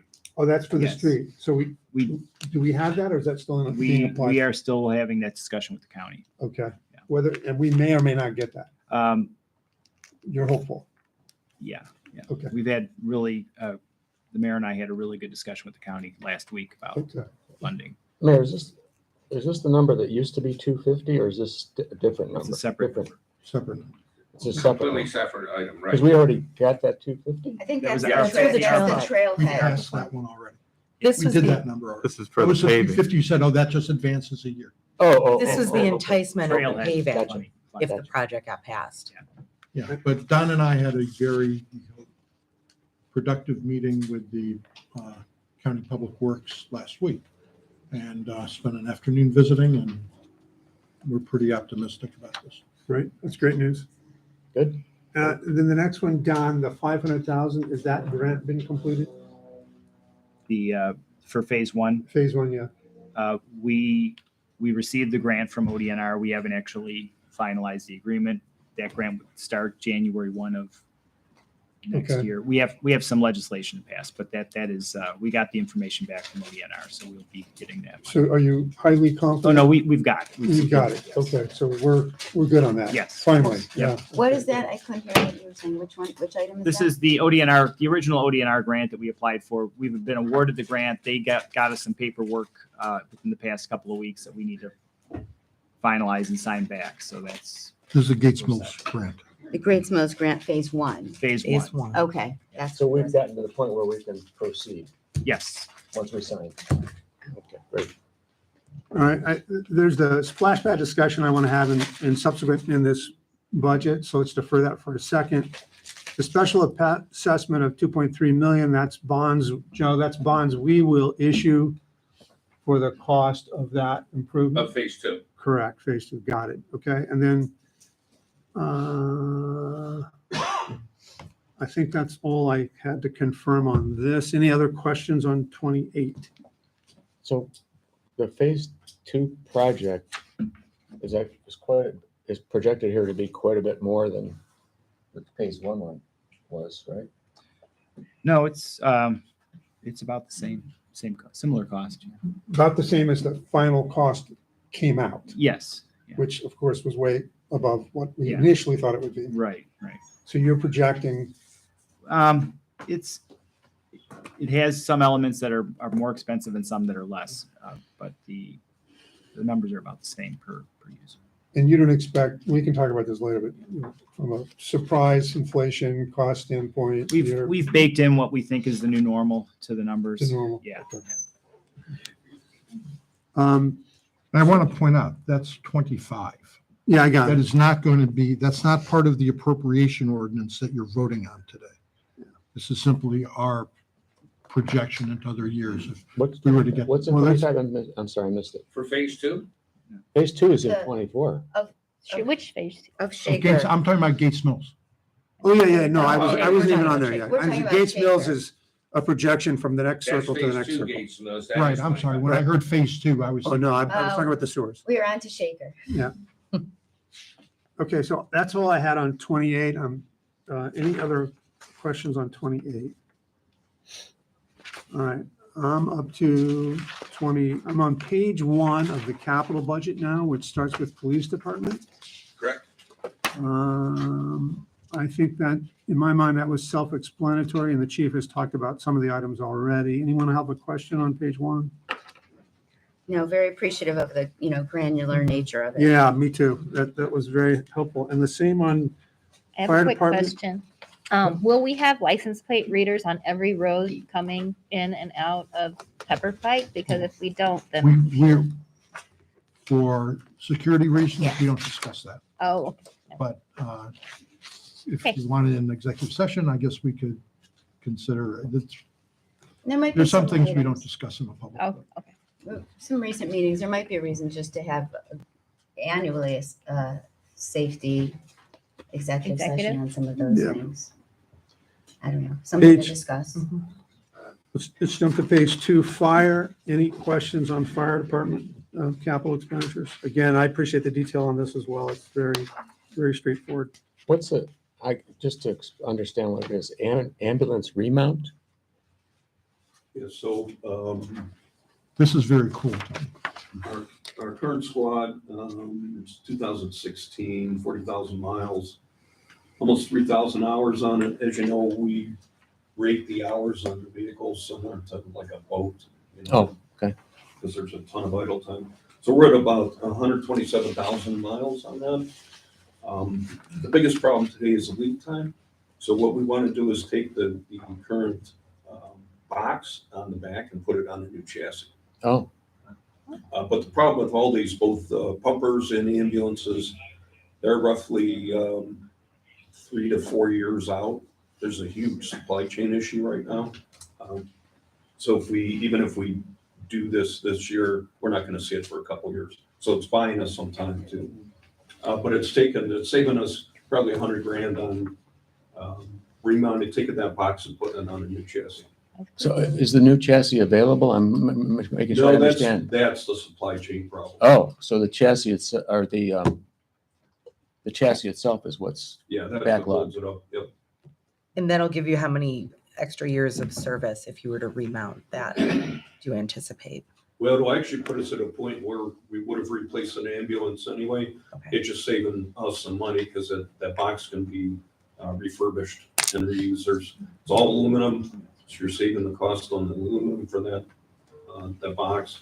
Usually they're able to redo the upholstery on the floor, maybe some wiring, and we're pretty much having a new vehicle. So that, all those costs would be baked into that 350? Yep. Okay, and that's roughly half of the budget for the year. But we're looking to encumber it next year because we're not gonna see it for several years. I understand. Yeah. And what's really important, Chief, we'll be able to get our order in on that now and lock down a number, or no? Pretty much, unless there's some major chassis issues. A lot of the manufacturers today are very, the dealerships are cautious that the manufacturers won't raise the prices on them. So it's the contracts may allow for some percentage. So we're in the queue, but it may float a little. Chief, the diesel exhaust removal system, what do we do for that now? We have one now, it needs replaced. It's 25 years old. The items at the bottom where it's labeled station and then something, that's part of the ongoing refurbishment of the fire department? Yes, yeah, the building's 50 years old. No, I know. Sure. I guess at some point, I'd like to see a report that shows what that whole thing is costing, because it's been going on over at least a couple of years, maybe more.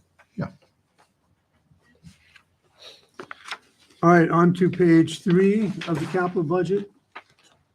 My first comment is on this is just the splash pad. As I've talked about before, I think we really need to hire a professional park planner for What this. page are you on? I'm on page 3 of the capital budget.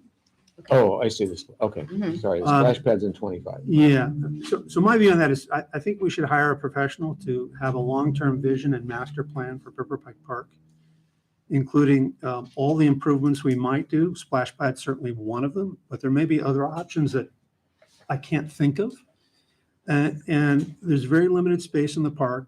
If we do something, we can't do something else. And so I would like all the options laid out before us. I would like a professional to plan where those might go. And a full list of options, the pros, the cons, the cost, the maintenance, someone who's dealt with this every day for their life and it's their career. And then lay out the park, maybe some alternates about, splash pad would be one of them. And there's 3 other choices we might make. Have a report, get some public input on that about the populace, and have a master plan over the next 5 years about here's how we're going to make Pepper Pike Park better. It's a great park. I wish we had had it when my kids were little. We had to go elsewhere. It's a wonderful facility. I'd like to get more people there, but I like to plan it in a master plan type version rather than just grabbing onto something. So I'd like to amend this to say Pepper Pike Park planning and improvements. As a first order of business, have someone who's a professional park planner to just start on that project right away. So that's in 2025. It's well, I'd like to have the planning done next year. Yeah, let's put the planning into 20, put 50 into next And year. I think or that's a great idea. I 25 mean, next year. my kids did appreciate the park and it is a tight space. So I think we have to use our limited resources, physical resources wisely. And the only caveat I'd add is whoever we would hire, I would want it to be somebody who had done similar work in communities Absolutely. that are comparable to ours. Mhm. Because I would want the amenities to fit our community and the community's needs and, you know, the look of the community. And I have no idea how much that's, is it 25,000 to have a professional park planner? I have no idea. But When we put in 50, I mean, Yeah. we might not spend it. Yeah. I'm hoping it would be 25, but And I think that it goes in line with part of the discussion that we had about the splash pad of not grant chasing for a project that we're not sure of. Yeah. I think that that would give us a little better vision Mhm. for perhaps some other opportunities or maybe even some partnerships, perhaps Orange Rec or, you know, something like that, that we could fit in with our other community resources. might be So a better- I like the long play And I on think- that instead of the Might short. be a better focus. Exactly. location than, rather than the park. There might be another place for Right. the splash pad. Yeah, that may be a full vision. And it would give us the opportunity of making sure we have the right venue. I know I've mentioned before the idea of programming the park, having some maybe little story hour, having a sing along, doing a craft, some young kid things, maybe some things for kids a bit older, having to do with, you know, using the outdoors, things that I think would be really appreciated in So our some- community. some programmatic. as well Programmatic as things, and the person capital. might not give us that granular detail. They might, Yeah. I don't know, Well, but they might make sure we have the appropriate setup for Yeah. that. Yeah, and we've looked at that, just so council is aware. We've looked at that very thing that Ms. Weltman is discussing. It does bring us into competition with Orange Rec to a degree for their summer programming. We certainly can have our own park program. We've talked to personnel as to running that and doing that sort of thing. There is a concern that it does compete with the Orange Rec programming and draining off from them, you know, the young kids who might otherwise be participating in that, but we're going to look at it. And I wasn't really referencing like a continuing weekly. I was, you know, as similar to like our music series. Yeah, Like that's the what I was direction we're thinking, looking at more now. one-off events. I really wasn't thinking we should do a camp program. I was thinking seasonal or summer Yeah. programs where they Yeah. were just a one-off on a, you know, an evening.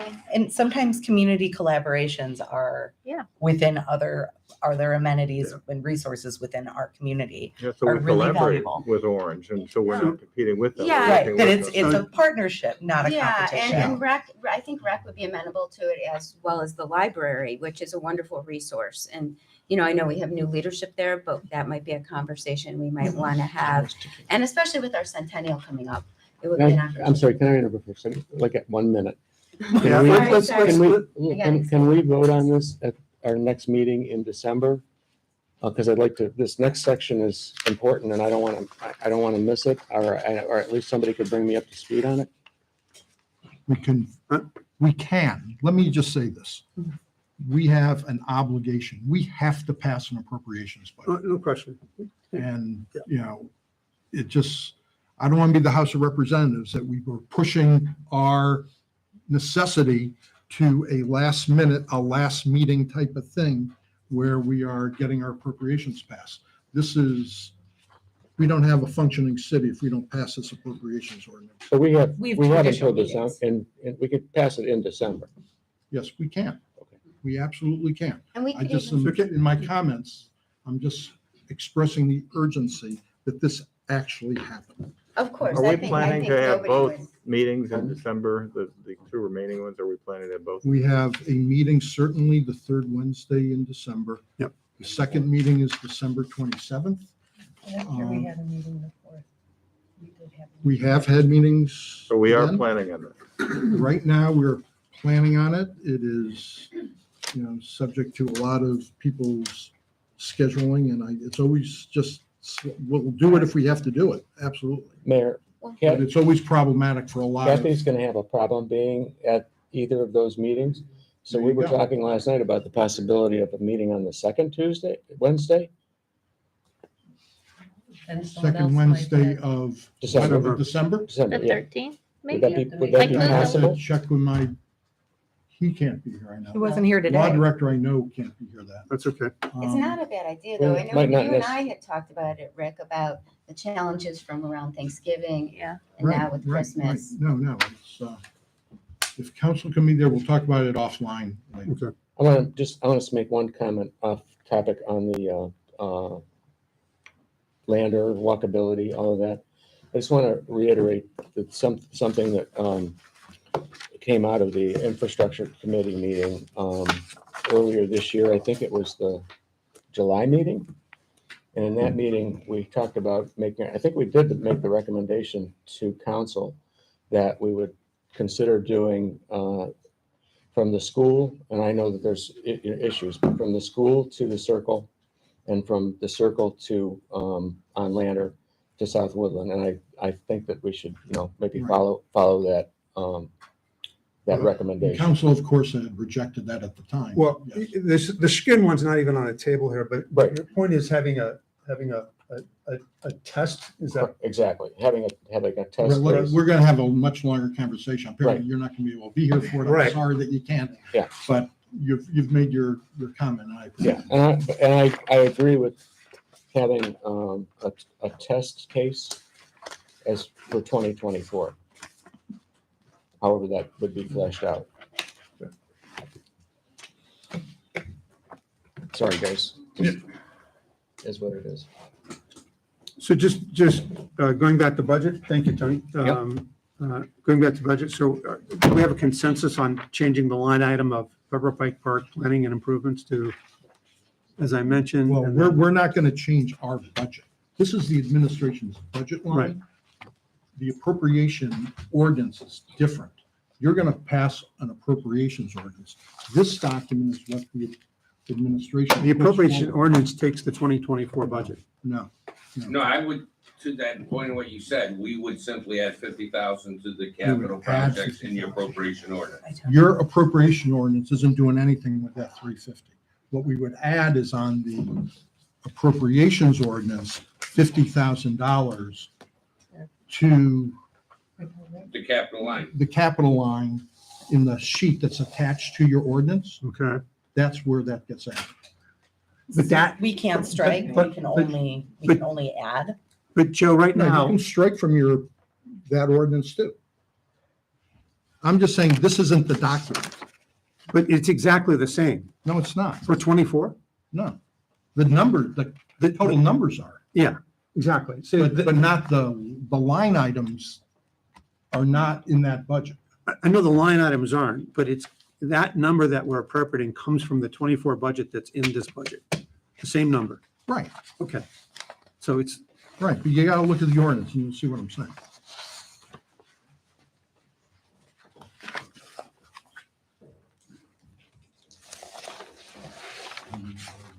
This is the document. yeah, I get that, but that matches, the numbers match the The 24 numbers budget. match, yes. Yeah. This So is it's taken what we're from- voting Okay.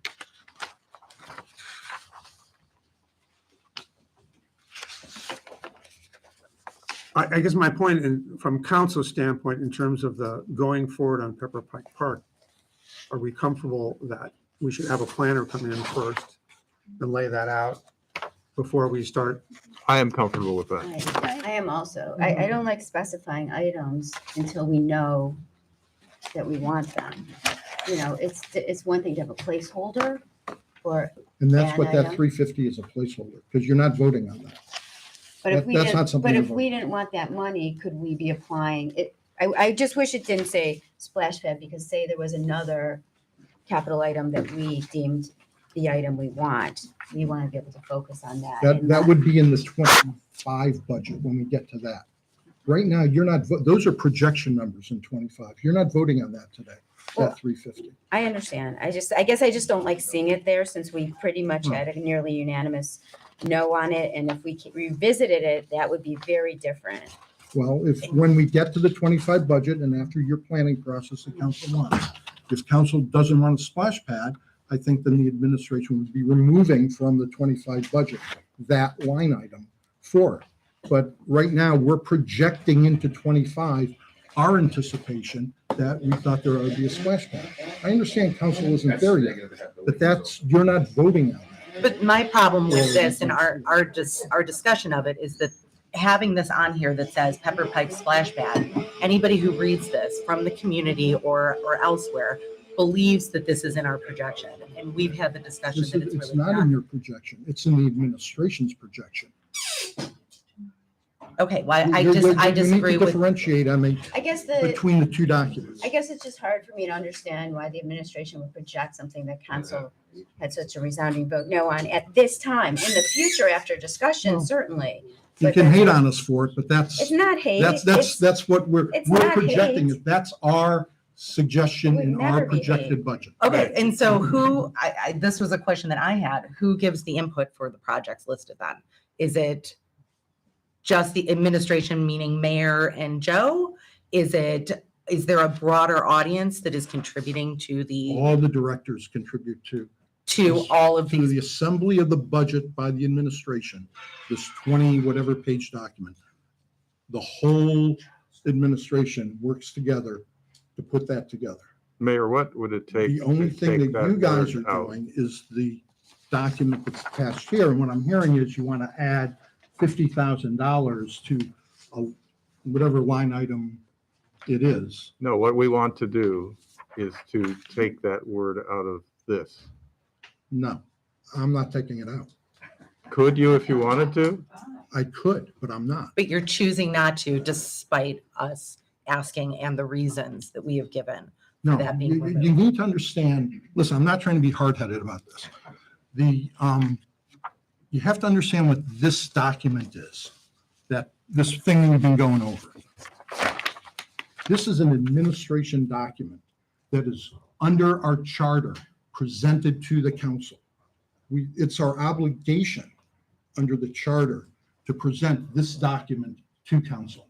It is also our obligation under the charter reform from 12 years ago to provide a 5-year projection of expenses, of what we anticipate expenses should be or will be. That is what this document is. The only thing that council in the appropriations ordinance before you today votes on is the 24 budget. This splash pad reference, you're not voting on. That is simply in the projection part that we're saying is projected. If through the course of the coming months, council concludes, we're not doing a splash pad in 25, that's fine. That's up to you guys. That's not up to me. That's up to you guys. And so when we would propose the 25 budget, you won't see that line item. That'll be gone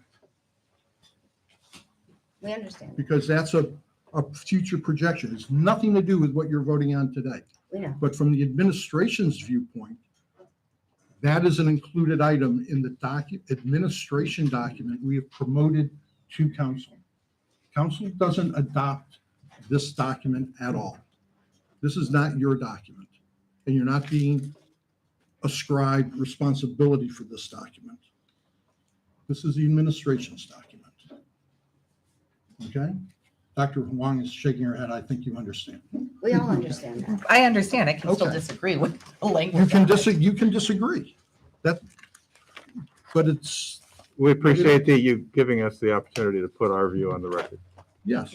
Can we go over the phase 1, phase 2 city hall renovations for next Yeah, we year's didn't, budget? we didn't finish that Yeah, page. did we? okay, yeah, just what's that all about? Sure. And again, those are what you see in 25 No, just 24. or in City Hall renovations Phase 2, where there's a bigger number. You're not obligating to do it because we don't have a plan for that yet. Oh, but There is no plan for that. That is it's a placeholder. Right. But- Okay? For what may be evolved and developed over the years. So we're trying to give a good faith number as to what we think Right. might be occurring in 25. Well- In 24, what we have with that 30,000, 50,000, Joe can give more detail. That is for basic things that we think should occur Right. in 24. And those would include things like the modest renovation of this chamber, technical equipment for this chamber, things like that. That's what that number represents. Joe, is there more to fill in on what those numbers are? No, and the 50,000 would be engaging with the architect to look about what the bigger picture could be going forward into 25, and for 25, that's the placeholder we put in. If we want to if we end up doing a major renovation, that's the Right. 25. Yeah, I don't know that that's what we were contemplating, but I don't have a problem having a bigger placeholder. I know council was anticipating a more modest renovation, but So the first one is, Rick, Well, the I've heard it fir- both ways, though, from different councils. okay. That I do. Well, I'll speak for myself. I was anticipating a more modest renovation, Right. going out the back, improving the elevator and somewhat enlarging this space, not affecting the facade, which would impact the community and, obviously adding technology, appropriate technology to this space. That's pretty much what I personally was anticipating. Right. And, broad conceptual, I don't know that I disagree with you at all. But what we need to do is retain an architect, that professional. If you think you need a professional to tell you whether or not Oh, certainly, you're going to put a 30-foot splash pad out there, certainly we need. then you certainly need a professional to tell you what you're doing with this chamber. It's just that we want to make sure that when we engage with an architect, that we convey our goals, our vision as an entity, Yeah. since this is council's chambers and also used obviously by the administration. We want to fully convey our intentions. And any decent architect, that's one of the first questions they're going to be asking you. What are your needs and your wants? And I think that's That's what it's they a big discussion, because I don't think there's consensus right now in council. Yes, and Oh, that's yeah. important. It's an important discussion. It It's is. something that we, I didn't say it wasn't important. yeah, said it was I think, big. I'm sure you think it's important. And if it took us a year longer, that would be fine too. It's fine. But I guess I appreciate the vagueness of the city hall renovation versus the specificity of some of the other line items. Okay. Next. anything else on page 3? Hearing none. Page 4, Service Department. Let's see here. So, Jim, pickup trucks, is that one replacement, 55? Yeah, that's a single replacement. Okay. And how many pickup trucks do we have now? We currently have 5 pickups. Okay. And are they dedicated to?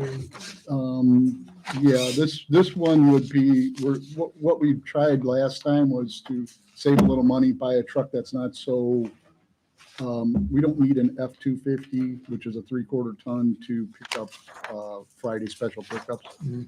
So we went last year, I believe, we bought a 1.5 ton and saved a bunch of money doing it that way. So we're trying to replace the other truck that we have 2 trucks that dedicate that out on Fridays. Okay. And so this would be replacing one of those vehicles. So we could save some money by buying a smaller one, because we're not going to put a plow kit on it. We're not going to do certain things. Now you see in 25, we project one for 65,000. That's the one that's going to get a plow kit. Have we always had about 5 pickups or? Yeah, generally we have 5 pickup trucks.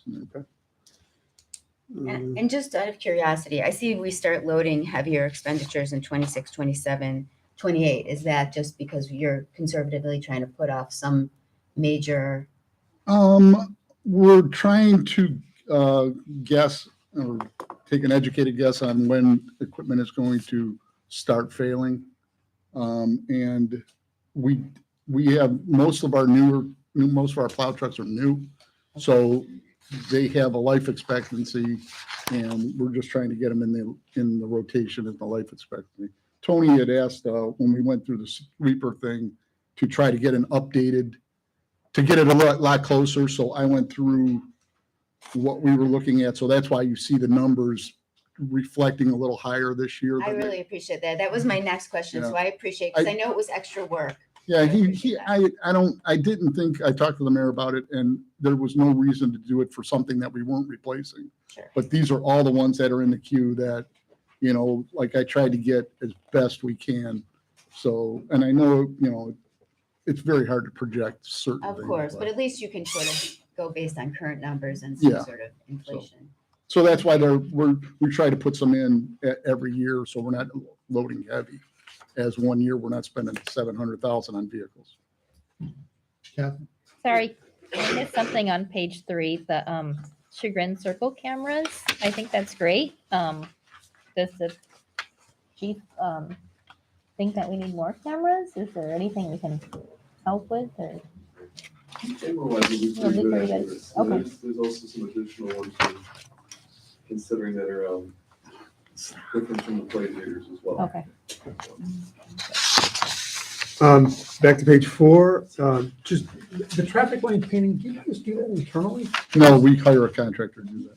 That's what contract services? Yeah, that's, But you call it no, capital, though. no, it's a capital. It's a capital. I mean, because it varies, we basically, we have 3 or 4 companies that actually bid on it, Okay. and we try to use the lowest bid.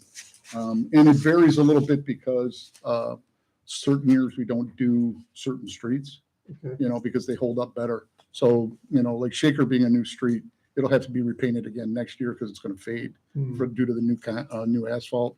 So it'll fade out faster. So it'll definitely need to be redone.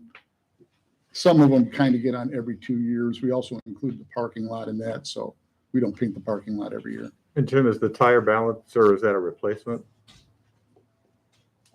Yeah, that's a replacement. We did a mounting machine, but our tires are getting larger. So to accept the larger tires, in pickup trucks and everything, and the new police cars or the new police Right. vehicles have larger tires. So we need to be able to do that. Thank you. And the tractor is that loading salt or? That is a general landscape tractor that we use.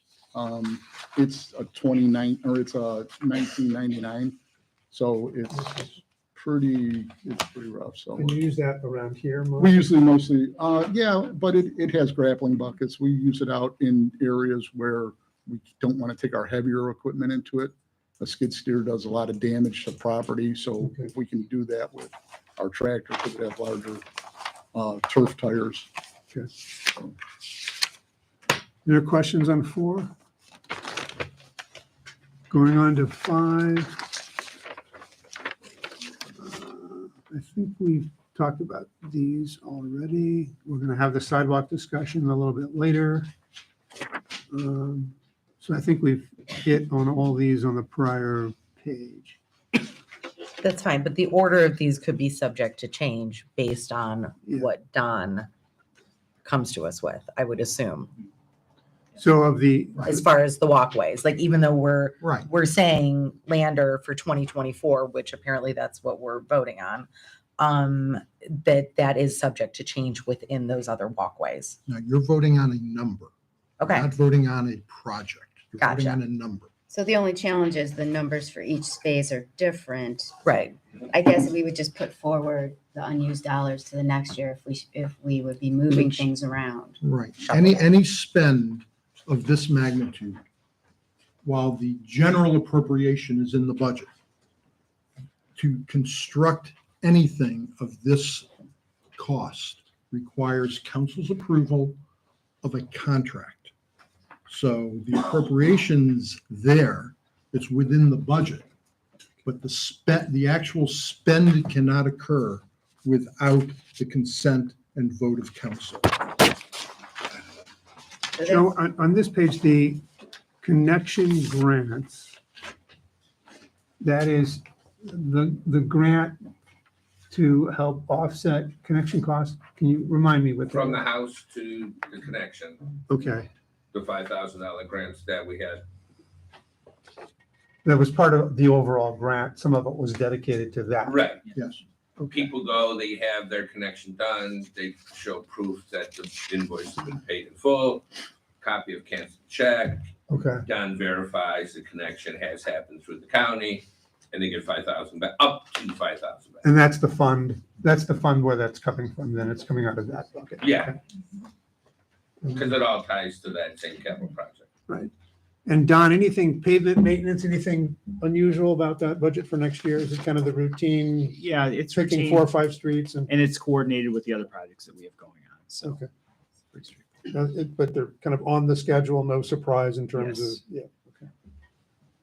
Just a question, since we were talking about the sewer projects. I know that there's a $3,500 tap-in fee that the residents have to pay to actually connect to the sewers. I'm sorry, what fee? The tap-in fee, the Oh, tap- 3,500. Where is that going into? And is there any way, because, I mean, I was affected on Gates Mills, but is there any way, because the residents are actually paying for that sewer line, if the city can offset that cost, since we do have extra, or something to consider in the future? Because they're actually building the line, they're not actually tapping in, they're building it Kathy, and what paying for that it. goes for, I know it's the No, I maintenance of understand the, your point. no, it's not for the maintenance. It is that sewer line that they're paying for Yeah. ultimately hits a pump station. right, it's paying for the pump Okay. station. That pump station services a bunch of people, depending on how many, depending where the pump station is. That pump station needs new pumps, Right. new telemetry, new computers. Nobody's paying for that.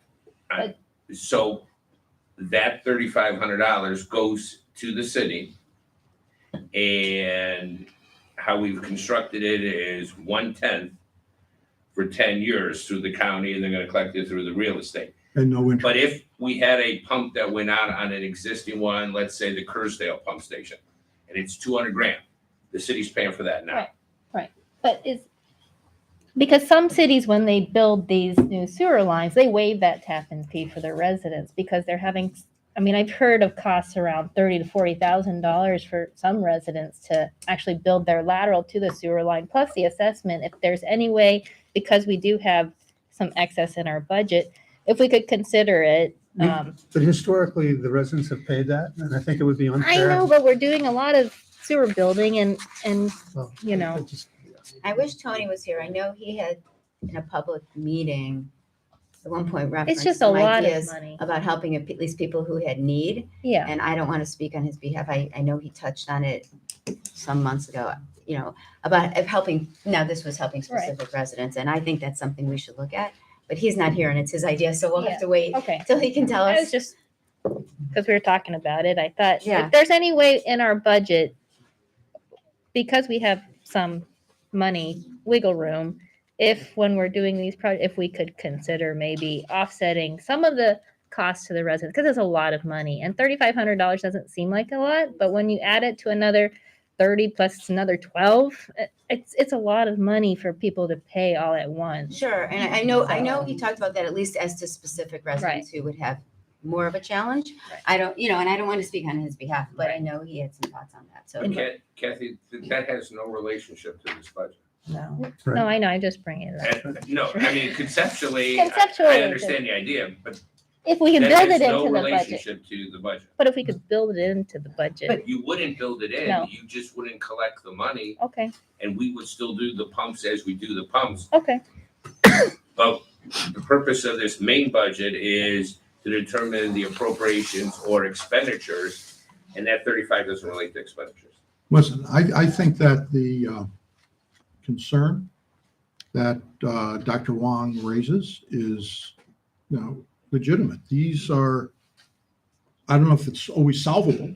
Yeah. But it's a legitimate concern. And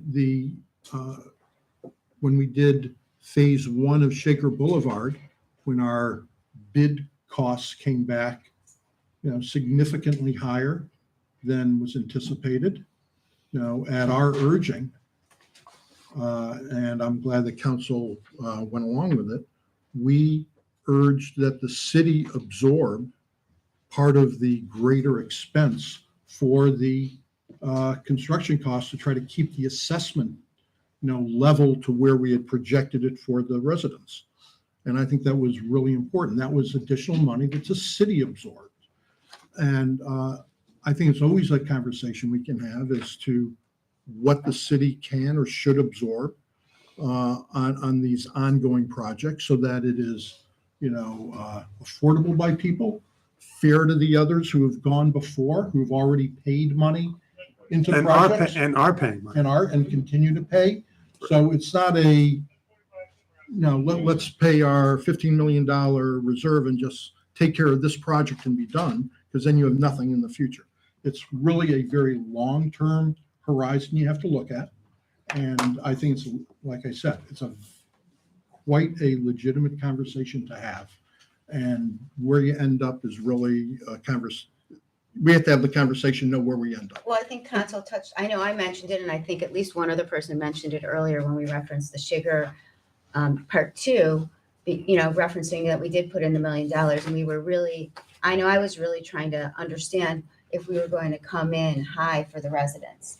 And just because that's the first step in understanding how to address it. Right, and as time goes on, and these projects go on, the assessment costs to residents are going to go up because the cost of the contract is going up, as we've already seen. Yeah. I just heard of a fire truck that was bought, not in our city, for $1.4 million a year ago, and it is currently $2 million.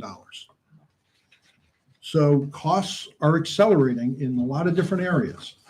And I think part of the consideration we're going to have going forward is, okay, we have the folks on Cathy Street, Gates Mills paying X dollars, which in hindsight is an incredibly affordable number for them. We have the Shaker people who are paying X plus 1. And on this Shaker 2, it's going to be X plus 2. And how do you try to keep it within a range for everybody? So there's some equivalence between where you enter the program, how much you're paying. There are a lot of policy decisions here that are going to have to be made as we go forward. Yeah. And, it's simply a conversation. To Joe's earlier point, it's premature. It's not part of this budget consideration now. But it's still reason why it's so important that we give this meeting time and the forecasting numbers time and make sure which is why I appreciate it, as good as they can be, because we have to be able to at least engage in tracking our revenues and tracking our expenditures going forward more than. Right, and it teaches you though, Councilwoman, that the projections, even 25 on, are best estimates, still speculative. But at least best estimates, right? So, And that's why all the work goes into it. all right, let's move on. Anything else on, I guess page 5 was the last page. I'll just throw in one thing, and I know it's going forward, but I still think it's worth referencing and talking about. There's 2 items on here that aren't central to the pathways conversation we talk about. They're sort of on the side. One is the Chagrin Lander Circle reconfiguration project. The other is the Lander to School connector. I know I've stated previously that I have some concerns about the necessity and the safety of these projects. I don't know that, I am very amenable to a conversation about it, but I think these are things we should talk about. I just don't think they should be bunched in, and include this for 2 reasons. One, the circle, we're not sure if our traffic needs are the same, and how we value that, how that impacts the look of the circle and the function of the circle for our residents and not for people who are just trying to traverse through our community and get through it faster. And for a very different reason, the other one, which I kind of referenced as far as appropriateness and safety for our children. So. Yeah, well, and I do, the safety issue is what drives the circle. I That know, and I'm not conversation. sure they should be. The mayor of an Well- adjoining city who just got slammed in that circle on the safety Well, issue and may it's think, not- yeah, you got to clean up that It's circle. not what the circle is, it's how it functions. So I Right. think it should function for our community and our residents. And I guess, as I stated, not for people who are trying to get to 271. Yeah, but our residents go through that circle too. Yes, I just want it to be oriented toward Right. our The residents' primary. Don't needs disagree. and not a pass-through. All right, anything else? All I've got. Anyone else? No? Good. All right. I'm not even going to take a motion on it right now because it sounds like you guys don't intend to vote on it now. Should we take a motion and Well, if we vote on this thing? yeah, we had it on for first reading, but we've had a pretty good review. I'm trying to think of. I don't know what we're waiting on. I know Tony would like to vote on it. but what are we- Can I finish, please? I'm sorry. I'm making a I- supportive comment, Mr. Mayor. I apologize. Mr. Mayor. Please carry on. We've had pretty good review, and I'm trying to think of the list of items that we still, in terms of what Joe has done, that we need further work on. The only informational point I would have, I asked Joe to compare 2023 actuals to budget, and we know that the interest is a big item, but that's a good guy, right? It's not a bad guy. In Joe's comment, he didn't think there were other buckets where there is a material variance on the There- expense side. There is not. Okay.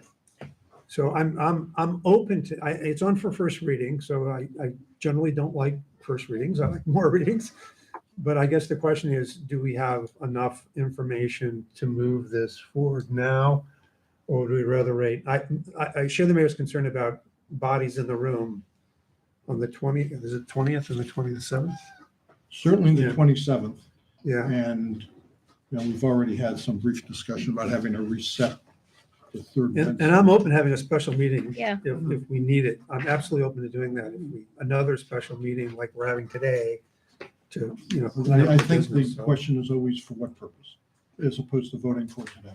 Up to you guys. I'm not, Well, it's just- your vote, not And more mine. broadly to your point, I mean, for that purpose, but also more broadly, I'm amenable to it because I do feel like if we're running into this problem in December, we can't be absent.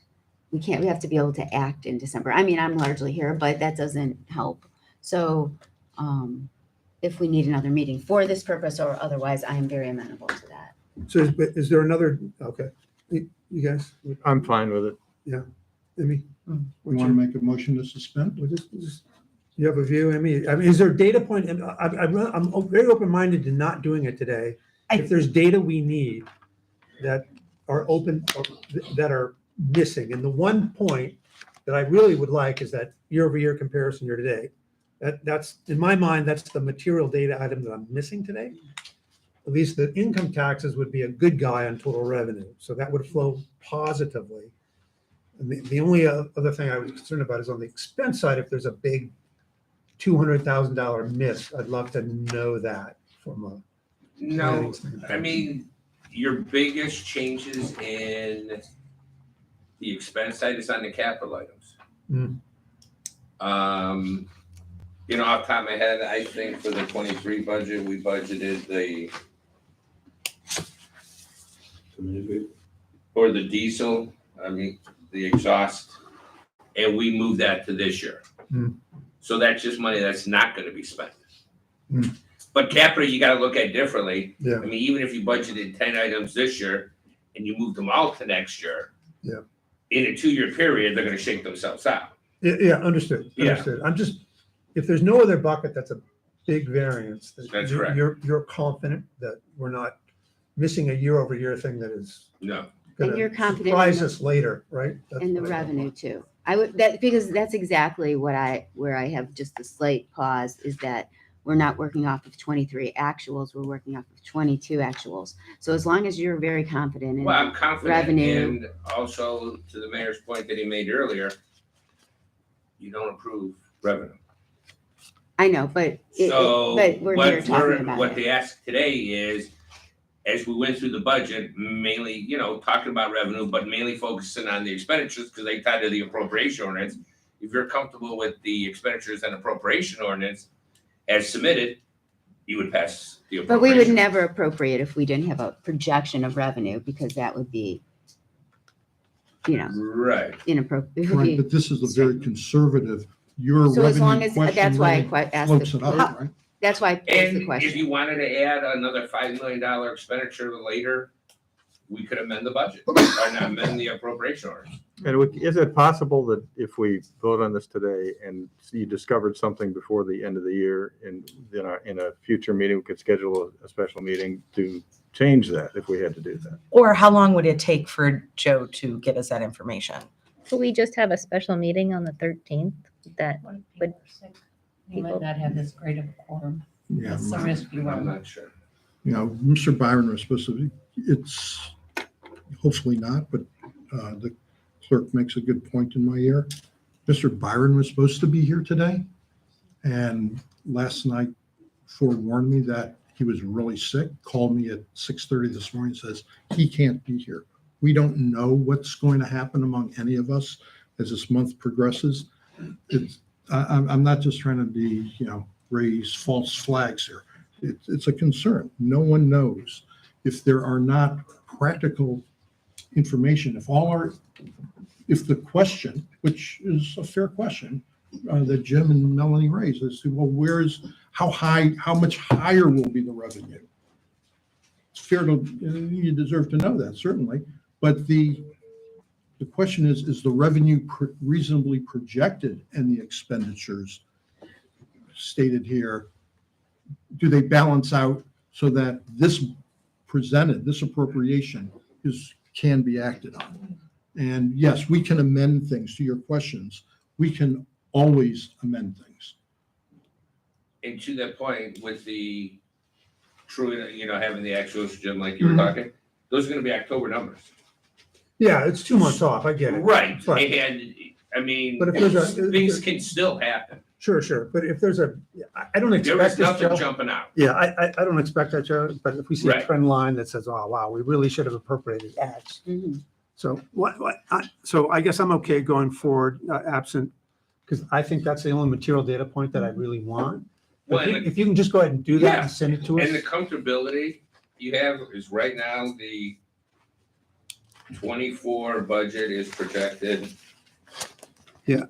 Well, to be significant, that there is nothing out there yeah, that is gonna directly impact, wow, we should only budget it half in. right, and I've got the September report. I don't have that cover yet, but I'll have the September report. And nothing on there jumped out at me because I looked Right. at it just for this reason, to see if there's something going screwy on it. I didn't see anything.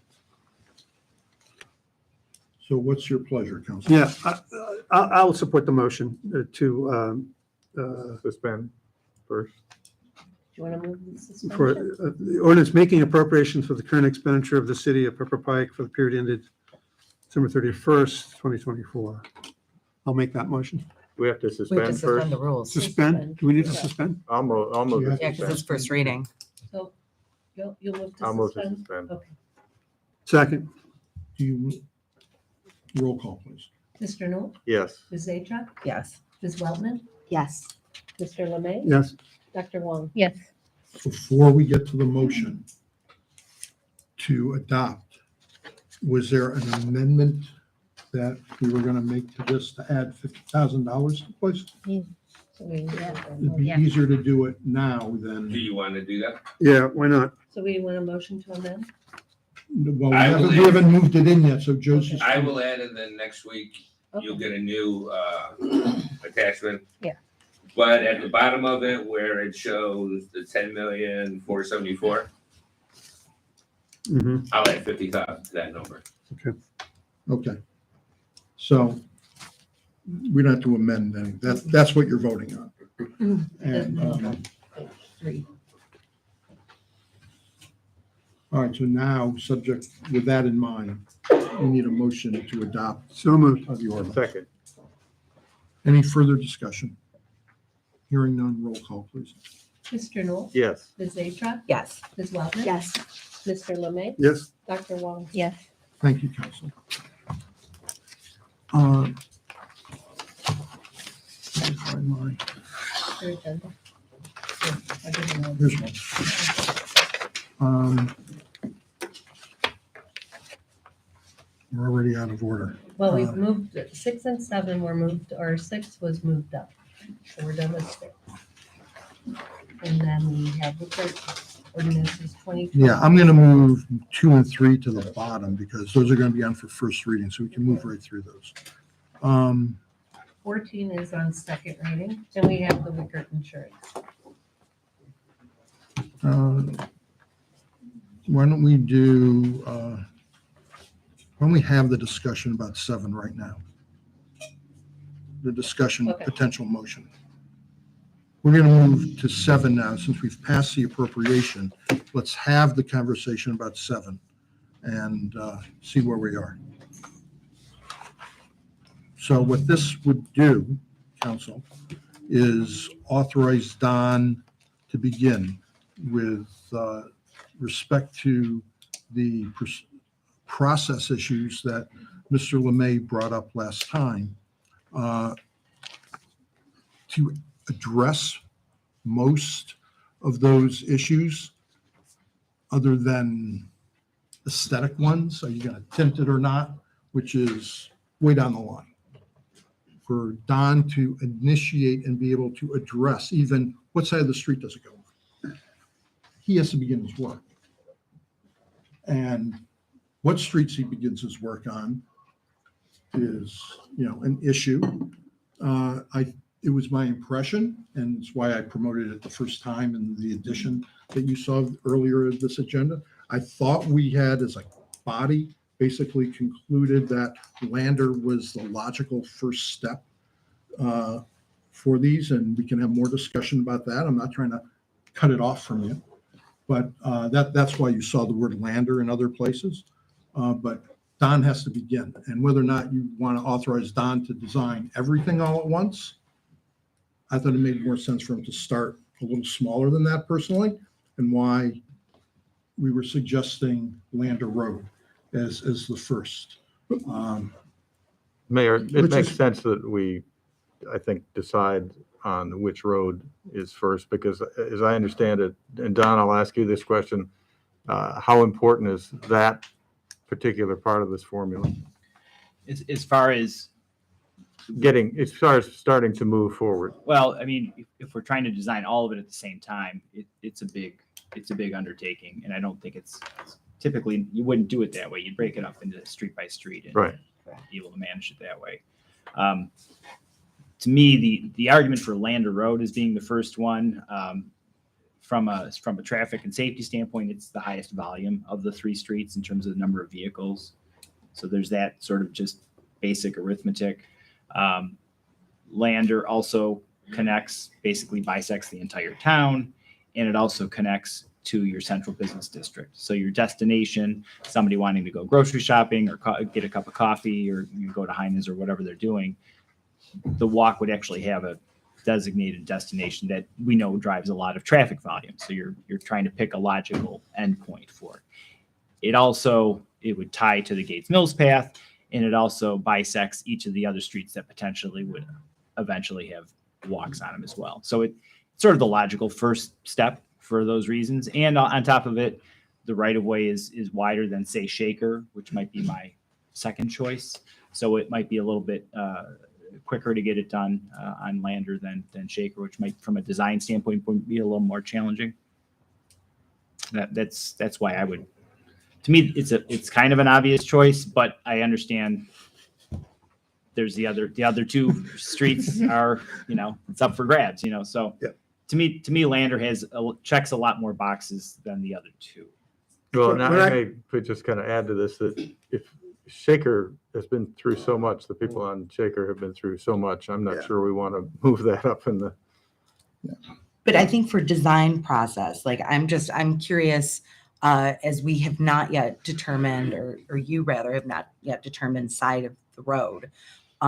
If we only focus on one walkway, would it would it make sense for us to look at the other ones and figure out where those connections would logically be?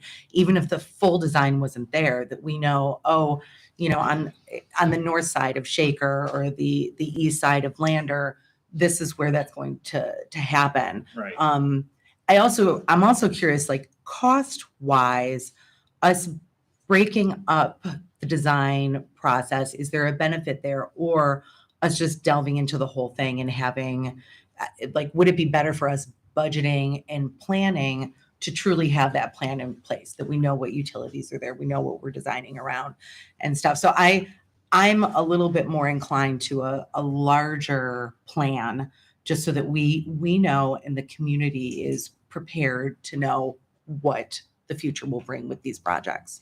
Right. So you're suggesting to maybe look at designing all of them at the same time? Correct.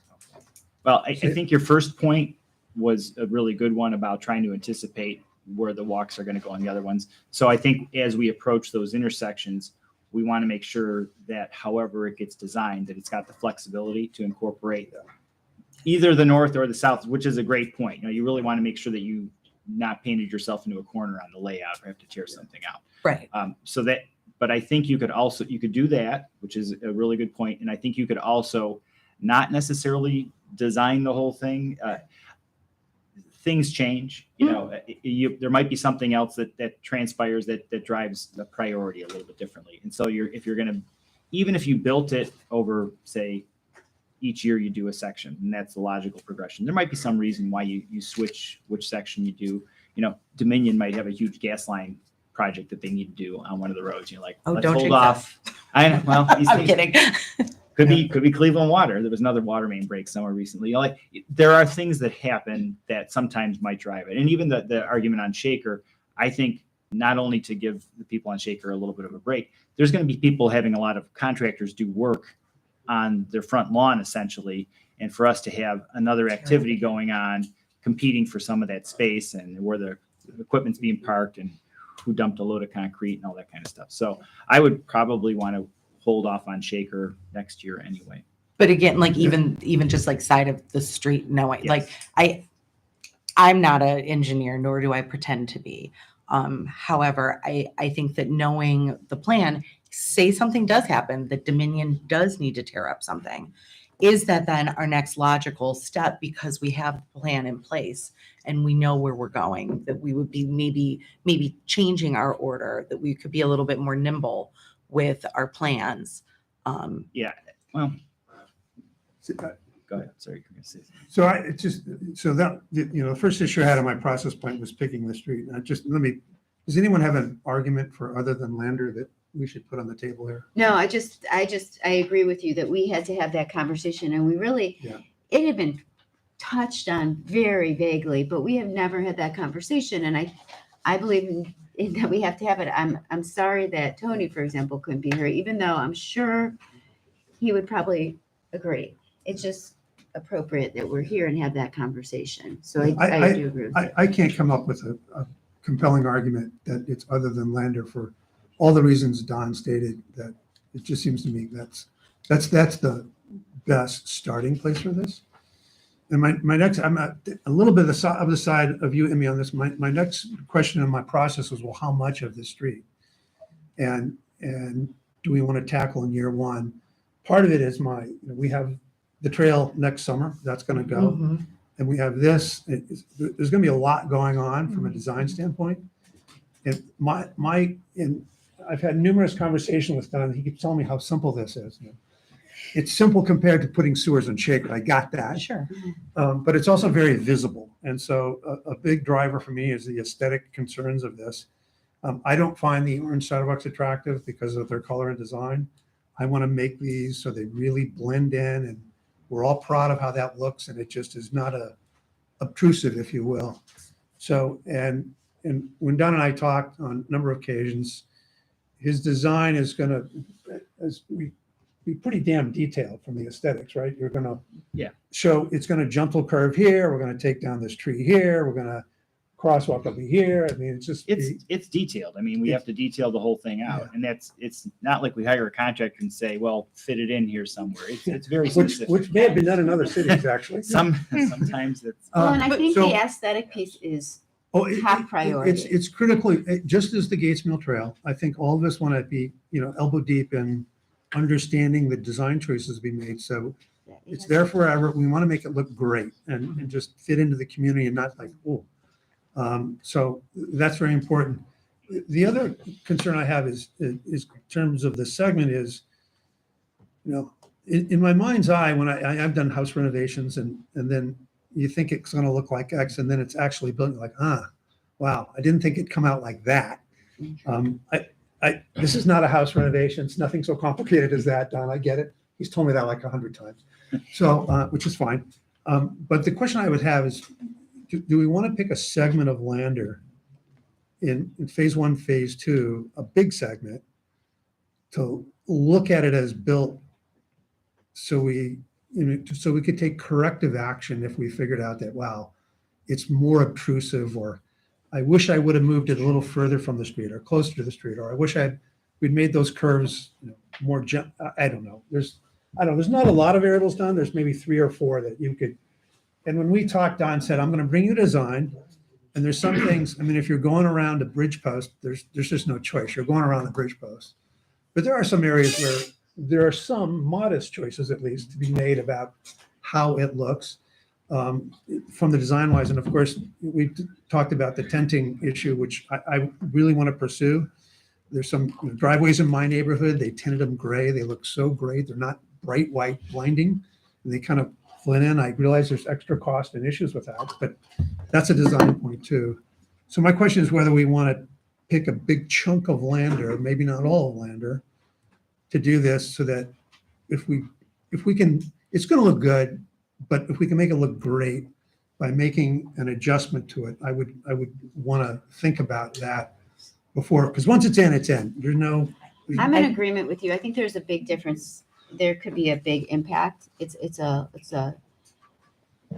probably one of the largest impactful infrastructure projects. You know, yes, we do major sewer renovations, but as far as aesthetically, major impact, I think it's important that we get it right and not just okay. I think okay is unacceptable. Yeah. I actually think excellent is our bar. So let me propose. Can I just say something? Can I propose something first? Let me interrupt 1 second and say before you propose.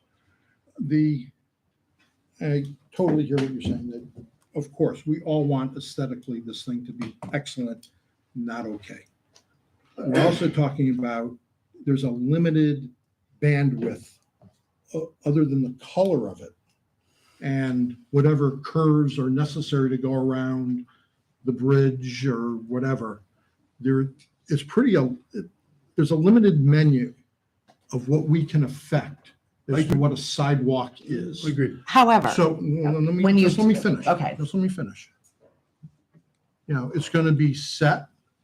I think we could come to an early conclusion as appropriately close to the curb as we can and keep it out of people's front yards. I don't think anyone is going to say, oh, let's push this intentionally deeper into someone's front yard. So that one is a design issue that Don has to deal with in his design. You know, keep it forward, and then council is going to get involved with, well, can you tuck it closer? Do you need to bring it back farther? He's already discussed many times that he also is not a fan of the orange look, and that these sidewalks will be essentially parallel to the street curb and set back, 5 to 7 feet, depending upon his terrain at that point. So far as the aesthetic that council can and should have, significant input into, I guess, is the coloration. If we're going to colorize these, just as Jim says, gee, some of these sidewalks or aprons in my neighborhood are gray. I love those. Let's remember this is a discussion we'll have to have later, but those 40 or however many driveway aprons that exist on Lander or whatever street council decides, they're by and large all natural concrete coloring, or they've been tinted gray in the past, and by and large are all natural color aprons. So if you colorize, you're going to end up with segment apron. That's an aesthetic consideration that council is going to have to, Well, we also have a lot of asphalt though, so it's going right, to there'll be be a contrast. asphalt. Right, You're gonna right. have a So, contrast no matter what. yeah, Yeah. I'm not trying to draw a conclusion. I'm just saying it's not simply, gee, you put in a colorized sidewalk and the whole thing's uniform. I Because guess it's not. so, like You're gonna interrupt- conceptually, No. Well, what I wanted to say is, I think we need to be mindful because this project is going to be directly affecting certain homeowners. I think that having a full plan, having people being able to anticipate it, even those on Shaker who have gone through the remodel and are going to be reconstructing things in their front yard. Maybe you don't have your landscaper go that extra mile and complete something, knowing that there is going to be a walkway put through there. I think that my goal is to be considerate of those that we are impacting and give them as much information as early as possible so that they can prepare, because it is going to be a change for them. We haven't done homeowner property sidewalks before. I know that there's the back end of Sterling Lakes, but that isn't on their front yard or side yard. And I think that we really need to be mindful of that. And the other piece is, I know we talk a lot about making them straight, and I think that's generally the principle, but we haven't looked at it in real time, to Jim's point. And while we might not favor, the extreme undulating pathways, there might be a preference for a modest, curve as you approach objects. And we we need to understand that. We don't really have a model. We haven't really talked about it. So would there be a modest bowing, over an extended period to give us a smoother look as opposed to maybe what could look like a very cookie cutter subdivision, appearance. So I think we just need to understand that and consciously make those decisions and adjustments. I think one of the things. Here's a suggestion perhaps. Regardless of how that ends up, Right. Don has to begin his work. Yeah. He has to be able to do that before we get to that gently, and he has used the term, gently meandering, parallel. We can't even have that till we know what are we dealing with. Now, do we have even that option to gently meander? Or is there something about this terrain, about the utilities? He has to do his work, is all I'm saying. Mayor, that's what, I think what we want to do is, the reason I brought up what the first one is that I want to keep this process moving. We've had our vote and we have to start somewhere.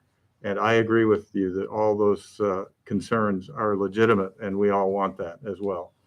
I guess I'm just trying to figure out what we can keep moving without having to make those decisions. Let me I think we're suggest- deciding the just- scope of just- the project for Don right now. I'm sorry. But it's my understanding, we're trying to understand the scope of Yeah, what Don's well, going to do, and I think that- that's what we're that's- trying to accomplish. Yeah, the first. Is how far do we go? That's the first, or the second process point I had. And to me, the balance is how much, and I appreciate I want it to look great. That's my number one priority. I want it to look great, so it fits in. So the question is, how much do we need to see it as built? And before we build 7 more miles of it and understand. And I anticipate that once we do one segment, the next segments will go faster because we'll know what the parameters are, know what the adjustments are. But by the same token, I don't want to build a giant segment and then say, geez, I wish I would have. Here's a suggestion is we authorize Don to start all that work from Lander to Fairmont Circle. That's the first segment to go. And that way, it's not Chagrin to the full street. Fairmont. Chagrin to Fairmont to Fairmont Circle. Right, but from Chagrin. From Chagrin, right. Lander Circle to Fairmont. That has the advantage, it's not all the streets, so if we don't like the design, how it's built, we're not permanent there. It connects to the Gates Mills Trail, so that's kind of intersecting right there. And it's a nice discrete package that he can get going on designs over the winter. We can start approving those designs in the spring, and you could construct in May, start of May, June-ish. It'd be a summer project. Yeah. Don, how would that work for you? Actually, for that stopping point, it's not a bad spot to stop on the north because we do have the Gates Mills path runs along Lander for, I think, the first 800 feet, which takes you to Ursuline College to their driveway. So not doing that last bit towards the north is it might be a good spot. So that works for you. I think it works, yeah. I think Well, I think it gives you enough, it gives you something certainly to look at so you can see how you like the look of it, I suppose. But it also is a logical endpoint because it does tie into the Gates Mills path and it also still connects to your central business district. And it's a big thing to bite off. I mean, we're not even talking about in this conversation the amount of work we still need to do to talk about the Gates Mills path. When that money hopefully comes in and how we're going to move forward on that. I mean, this is a lot that could be going on at the same time. Yeah. So my question is could we still find out what side of the street on the other projects? If we were to authorize Lander, Some of those top could we line still, questions. could we still anticipate for homeowners and for the projects that we would understand where that's going? Well, that's a Don question, I think. I think Yeah, that I'm this is- asking Don, Right. can we get that as part of this? This would allow me to get the design going on Lander to give a good detailed design. And I think it would move me a lot closer to giving you good guidance on the other 2 streets as far as where the connection is going to be. If it north side or south side for Shaker and for South Woodland. Okay.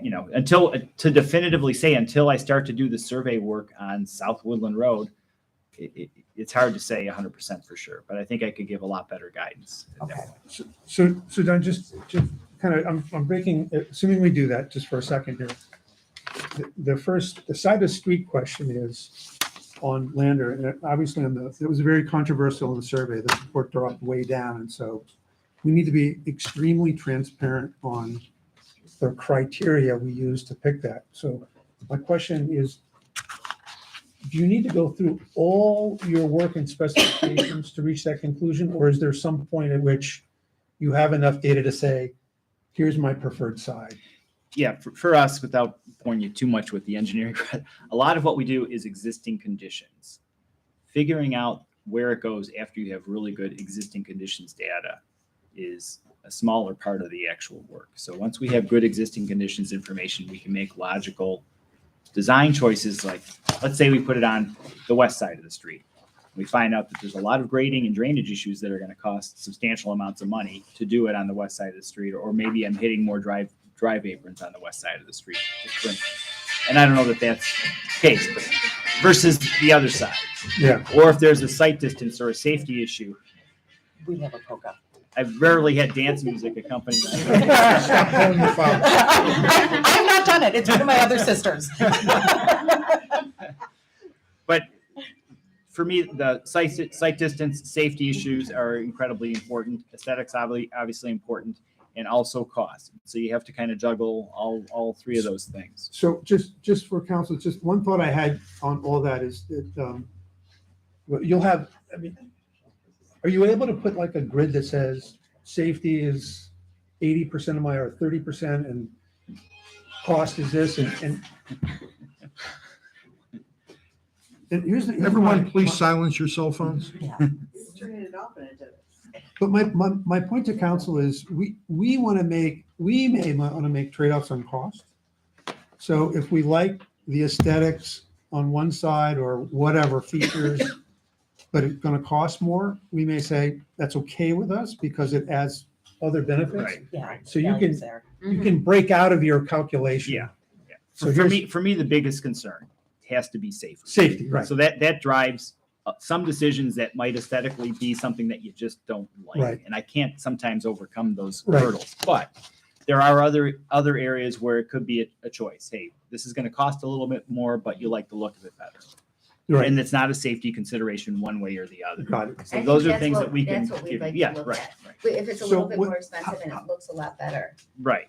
So how I anticipate moving forward, at some point in your process where you have existing conditions, you'll come back to council and say, before you're all done in design, We'll do a rough preliminary layout. Here's where we think it's going to go. Here's some visuals. Here's the breakdown cost-wise, one side versus the other, and then you can make a choice. and here's your safety considerations that drive you Right. one way or the other. And that makes sense, I think, is a logical place to start, and I think we can start pretty soon.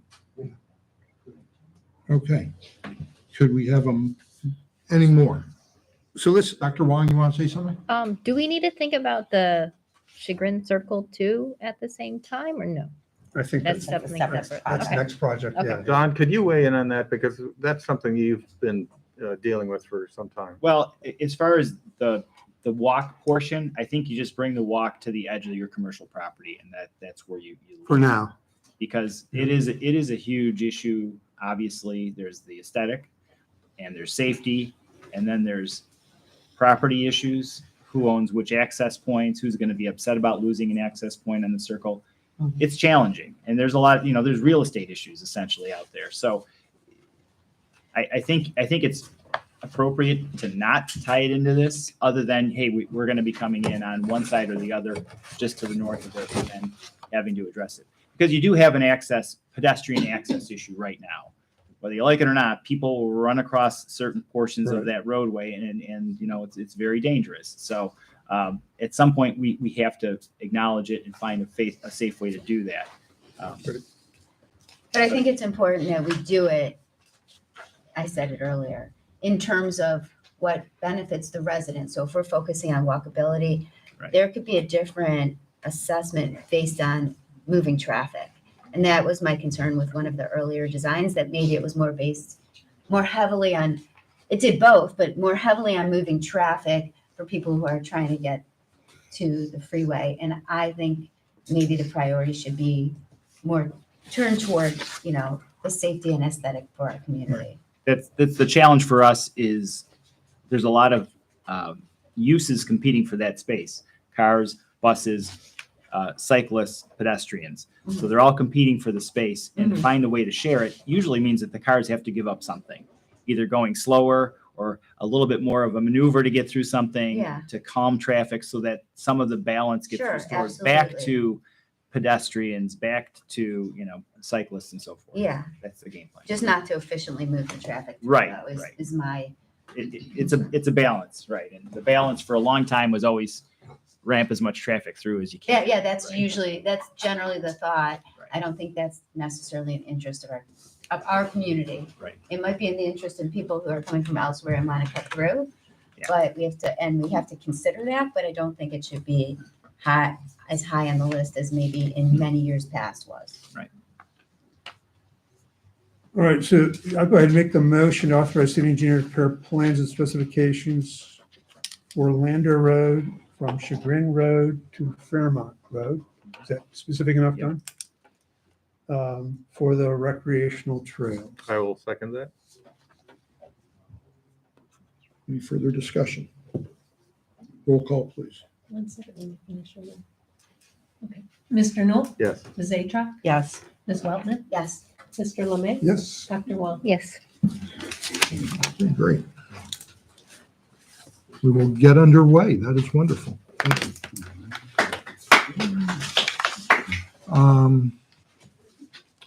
Where do we go next?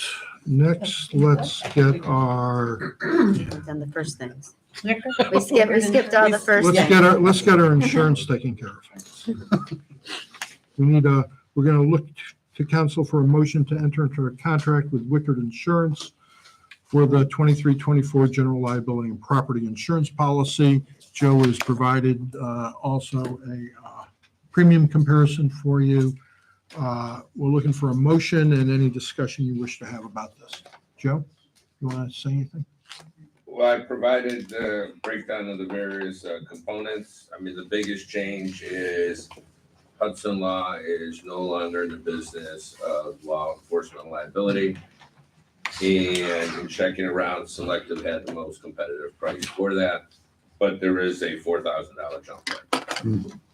And generally, nationally, everybody would know on their own insurance, auto insurance is just skyrocketed everywhere.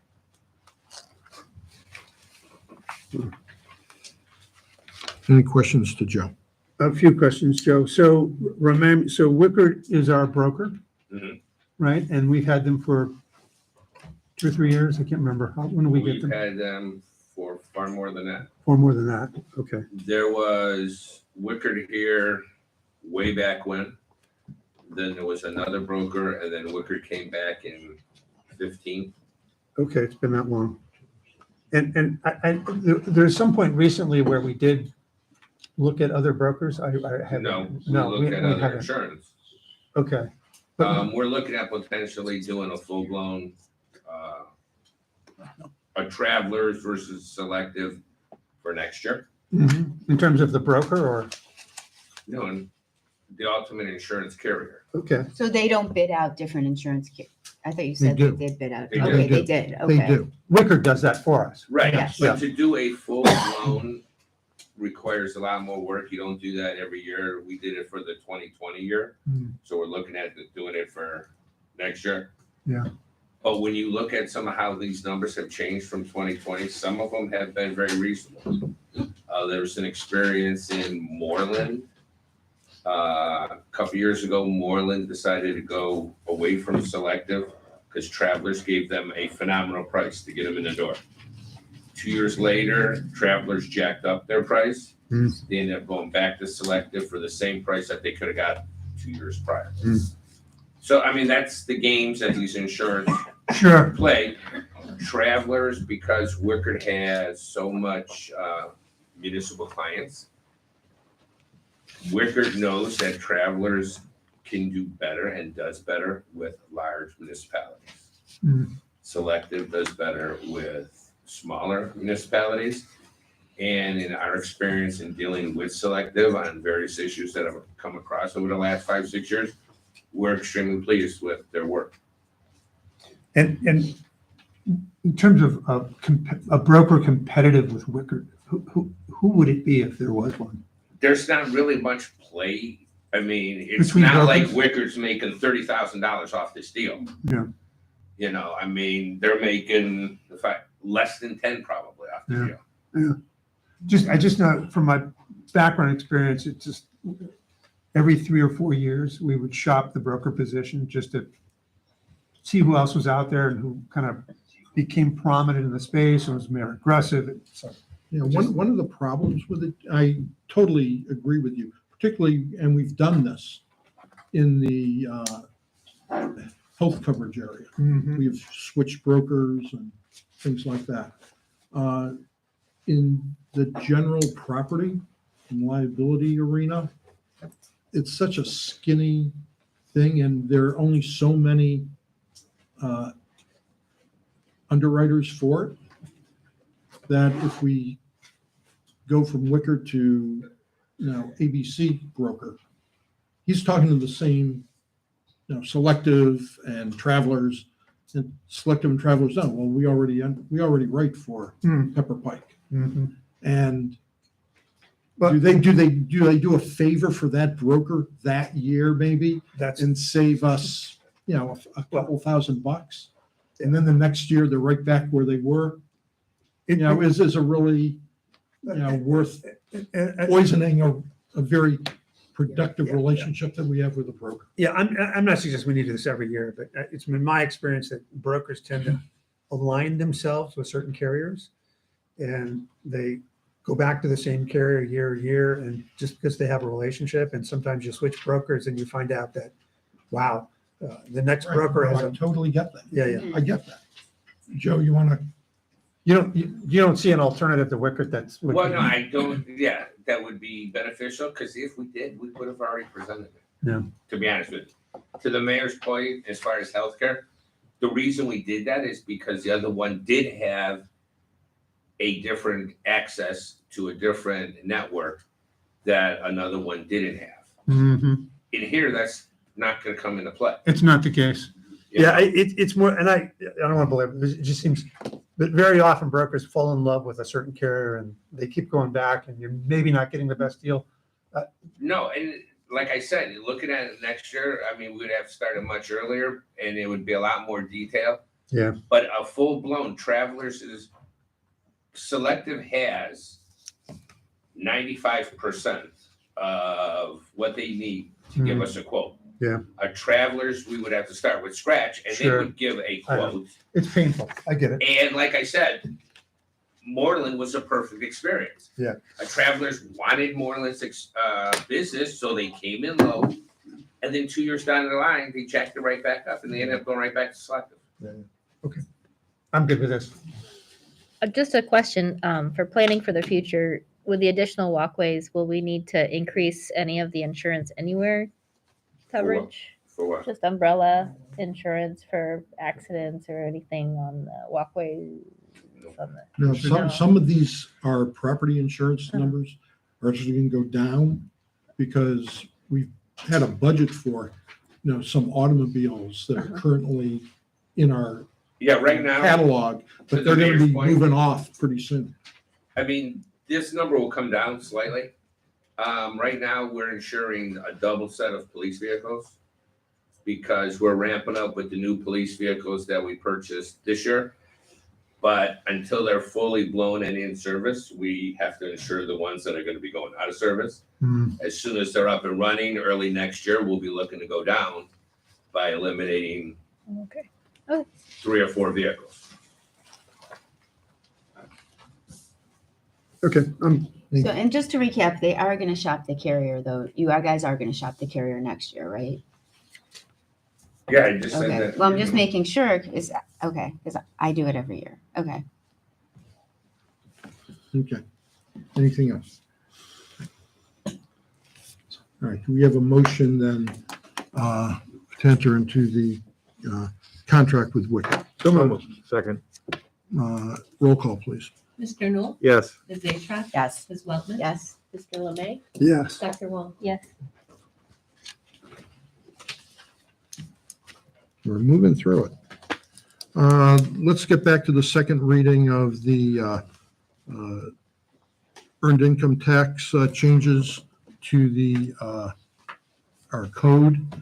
These are, council had some questions last time. Mr. Brzezinski has worked hard to achieve answers for you. I would remind council that these are necessary administrative, if you want, changes to our code. It's not really an election that we get to make these changes. But I understand the interest as to what would the effect be, and Mr. Brzezinski has worked on that. Right. At the last meeting, one of the concerns from Mono was the 18-year-olds. And again, paying taxes. Children under 18 will not pay taxes. And currently, we don't charge for children under 18. There are communities statewide that do, so that will not have an impact to us.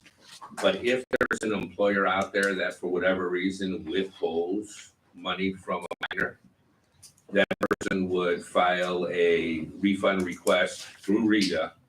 I think it's Form 10A, and they'll get their money back. Yeah, I think the other question just was, they have to file a tax return. It says they do. They do not have to file a tax return. So take me to page 6. An annual municipal tax return shall be filed, completed and filed by every taxpayer. You're saying they're not taxpayers. Correct. And where's that defined? Where is it defined that they're not taxpayers? The new Ohio law. I think. In the Ohio law, It's by right, Ohio's law. right, only taxpayers. Right. Right, But the Ohio law says if you're under Correct. correct, 18, you're not a municipal taxpayer. correct. The Yeah. new, Okay. newly And then passed. the other major concern was on the remote, how that really affects, in the easiest example to give, that's only on the calculation of how you figure out net profit taxes. And even Rita admits that there are entities out there that probably didn't do it how they should have done it. They did it the way they always did it. A good example would be a Progressive. Pre-pandemic, Progressive, everybody worked in the office in Mayfield Village. Post-pandemic, nobody works in the office in Progressive.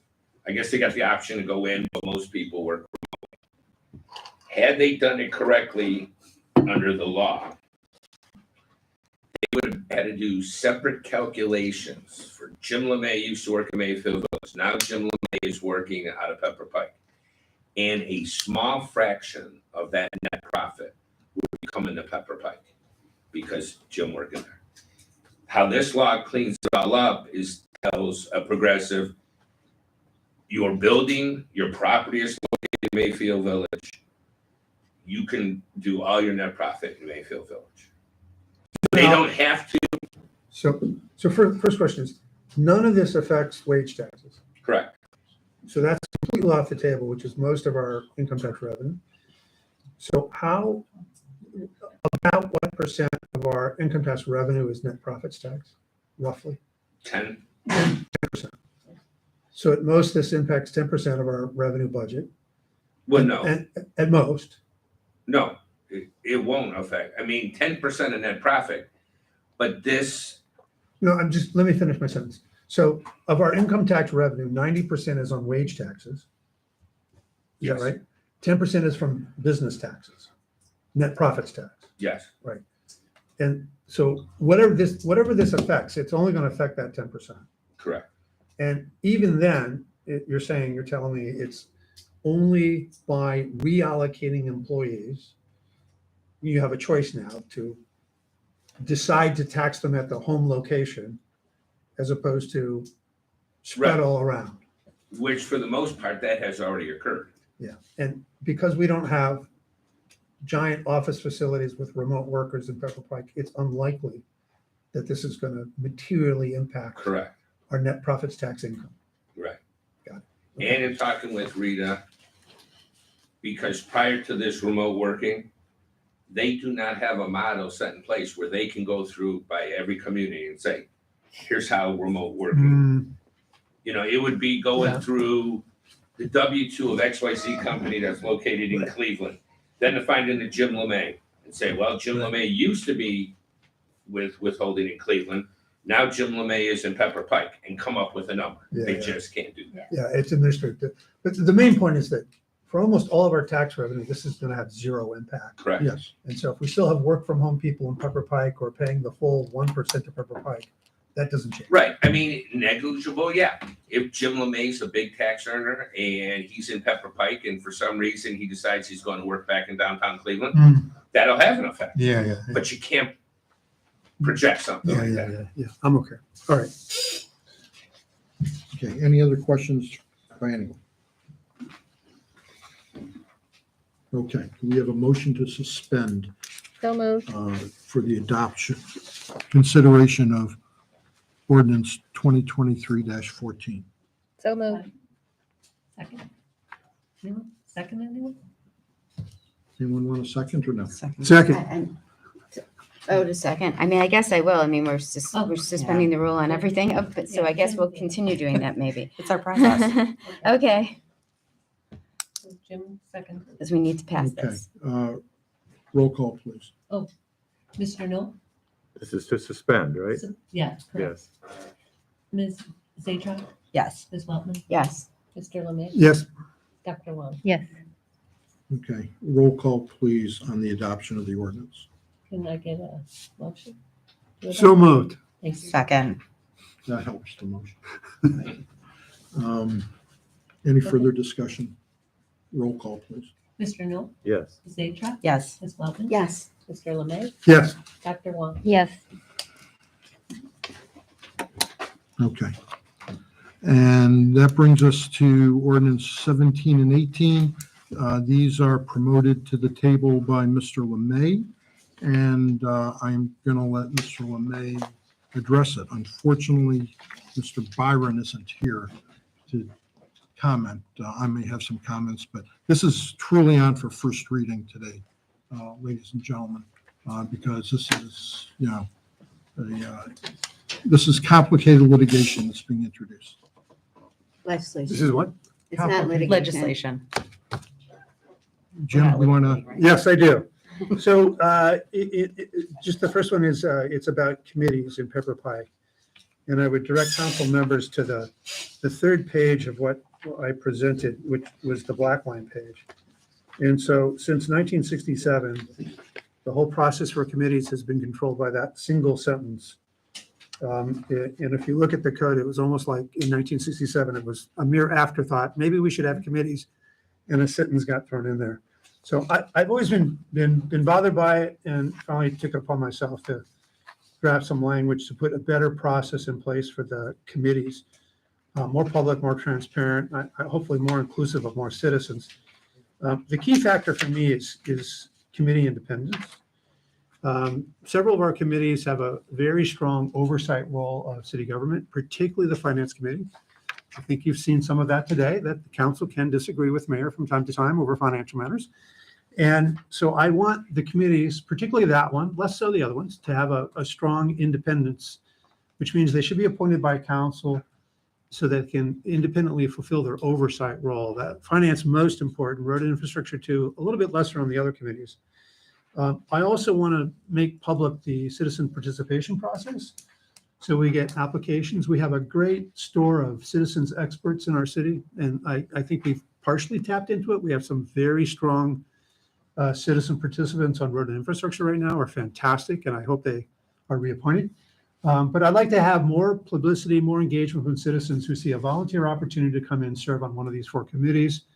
I want to get more citizen involvement because I think it's just so critical to engage the city. So this is meant to encourage that as well.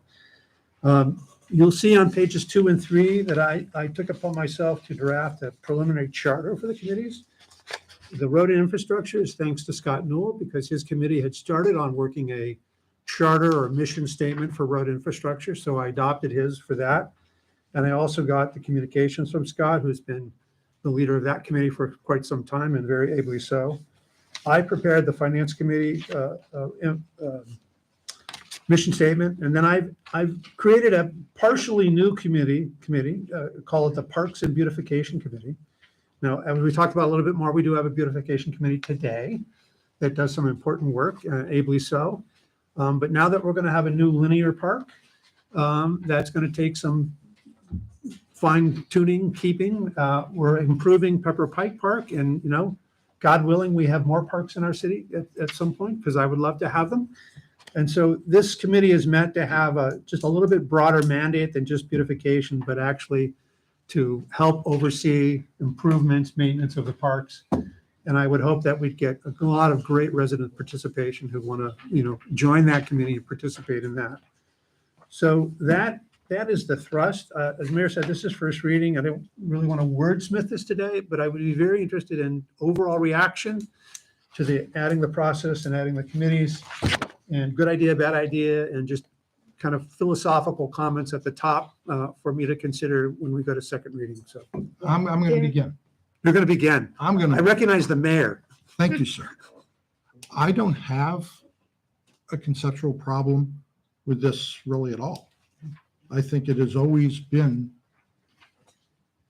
the prerogative of the council to do, appoint its member to the planning commission, to appoint the vice mayor. That has always been. Now, it's really more through a tradition that it's ended up the mayor promoting it at the organizational meeting.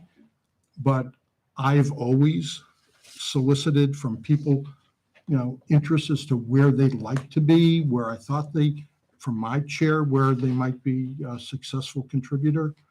And people have changed off of committees at their request. And I've never stopped someone from changing off a committee. Tony wanted to leave finance, join road and safety. It was like, that's fine, Tony. Kathy wanted to join road and infrastructure. It was great. Okay, done. So I don't have, I think the establishment of a Parks and Beautification Committee, I think it does have merit to have a committee. I think we have to be very careful with that, frankly, on a functional basis, how it's going to operate. Because right now it's a mayor's committee where just that in the most technical sense, because I really don't do anything at all. These are some very valued members of our community who are highly skilled as master gardeners, as running gardens down at the botanical garden. People who've been involved in landscaping efforts in designing gardens for years. And the amount of time these people put into it, like for that perennial garden at Morgan Park, there's probably more than 100 design hours easily into that little perennial garden. The way that these folks meet is pretty informally to do it. They can't be in a situation where, there has to be an agenda, there has to be a public meeting schedule, let's get notice. Functionally, that's just not how it works. And if ultimately that committee gets adopted to function that way, you're going to have to find all new people, I'm pretty positive, who are not going, because functionally it's not going to work. These are people who actually do work. They just don't have meetings. They go out there and get filthy digging up plants. Beyond the broad conceptual acceptance that I'm comfortable with for all of these, because I think basically they recite what these committees do already. It brings the communication committee inside to be a formal council committee. That's fine. There's no big deal with that. The issue I have that Mr. Byron has, and it's unfortunate that he's not here to comment, is there are certain areas where we have to be careful, I think, in the language, that it's not crossing charter lines, such as in the, like in Scott's language adopted. The road committee can't establish the maintenance schedule. But they can comment on it and reflect on it and recommend on it, but they can't establish it. That's a function of Fair point. service, the engineer, Yep. things like that. So That's I'm not going to hit on all these points. It's an easy This is just language. broadly, there are language issues here that need to be dealt with. In the finance section, after that semicolon in the middle, certainly the committee can recommend planning and budgeting things. The committee itself doesn't budget. That's not a function of the finance committee. So, yeah, this language just needs to be tuned up, I think, so that it works Yeah, that's to fine. accomplish the things that I think Jim and council probably want, and, you know, that I'm not adverse to. But it just has to be worked on, that's all. And I agree with that. And that's, I think Jim started off by saying he didn't want to wordsmith it, so that's good.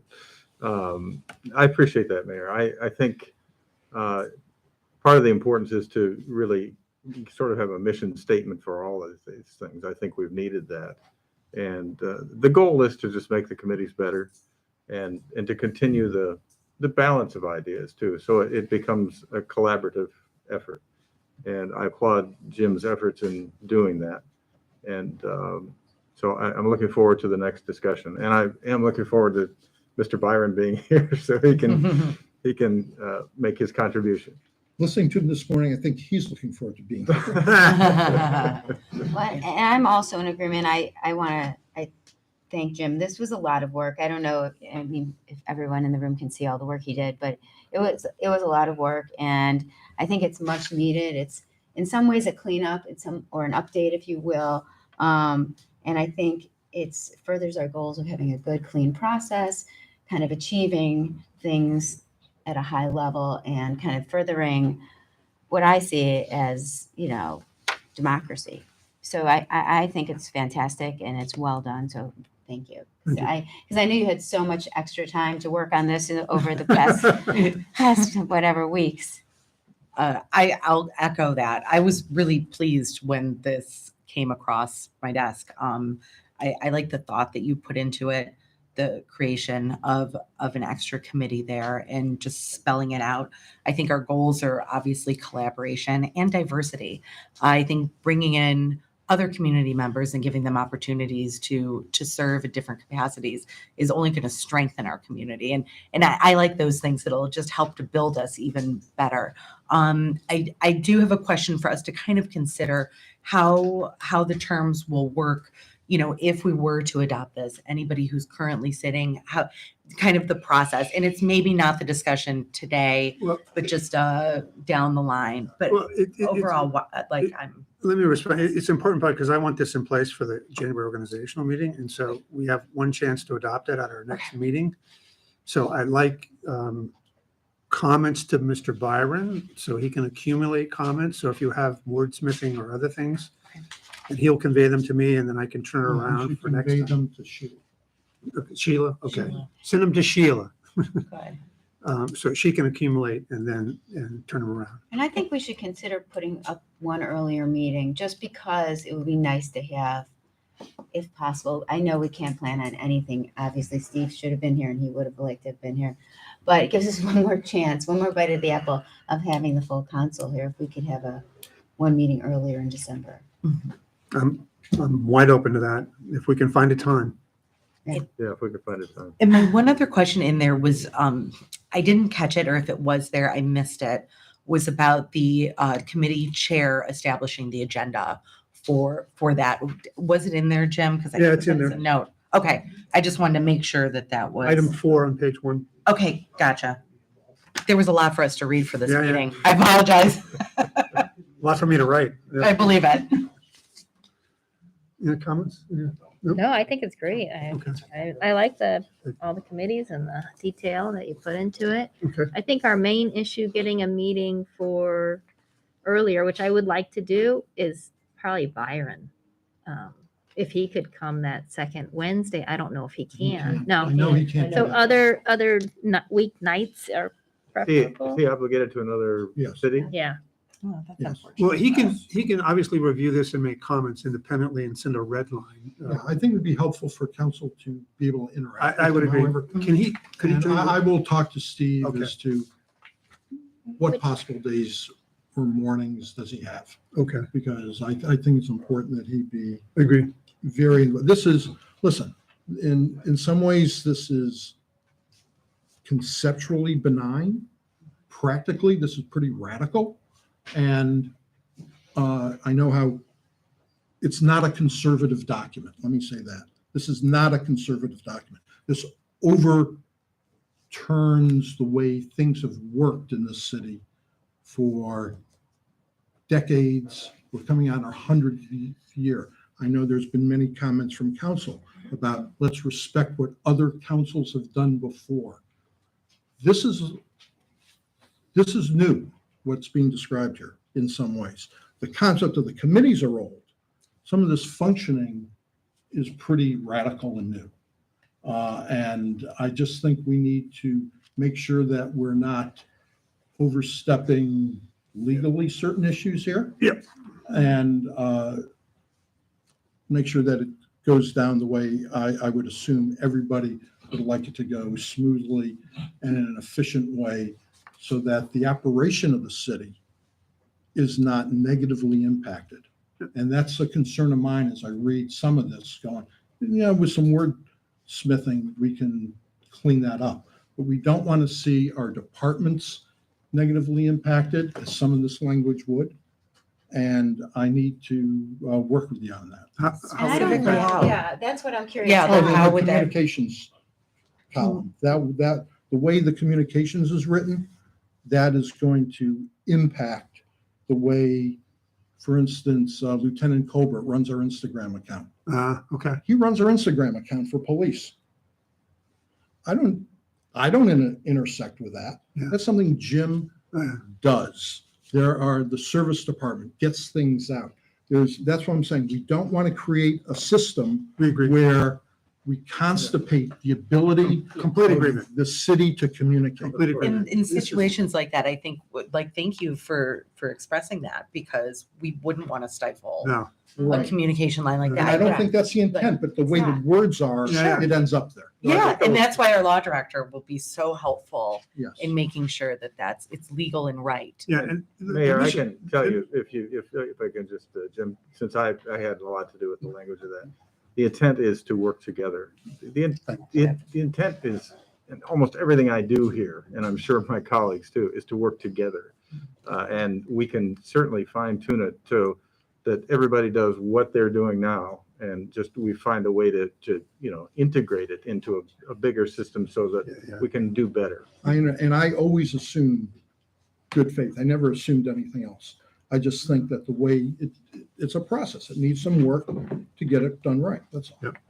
So can Sheila look at, you're going to ask Byron and Sheila will give us, here's 3 potential dates to, okay, that'd be great. Jim, and I have one other just addition to this is reporting from the committees to council. I know that, I think maybe a provision in there, even if it's just an annual for the parks and beautification or community, Yeah, that we, I left that, I agree with you. Okay. And I left that kind of vague sure. because rather than prescript it, I wanted the committees to kind of come up with their own procedures for that. Okay. Because I couldn't write it because every committee is different. Some meet every month, some meet 4 times a year. And so I'm sensitive to that and record keeping, and do you keep minutes though? So I'm very open to that, but I wanted to kind of throw that. And the same with these charter statements.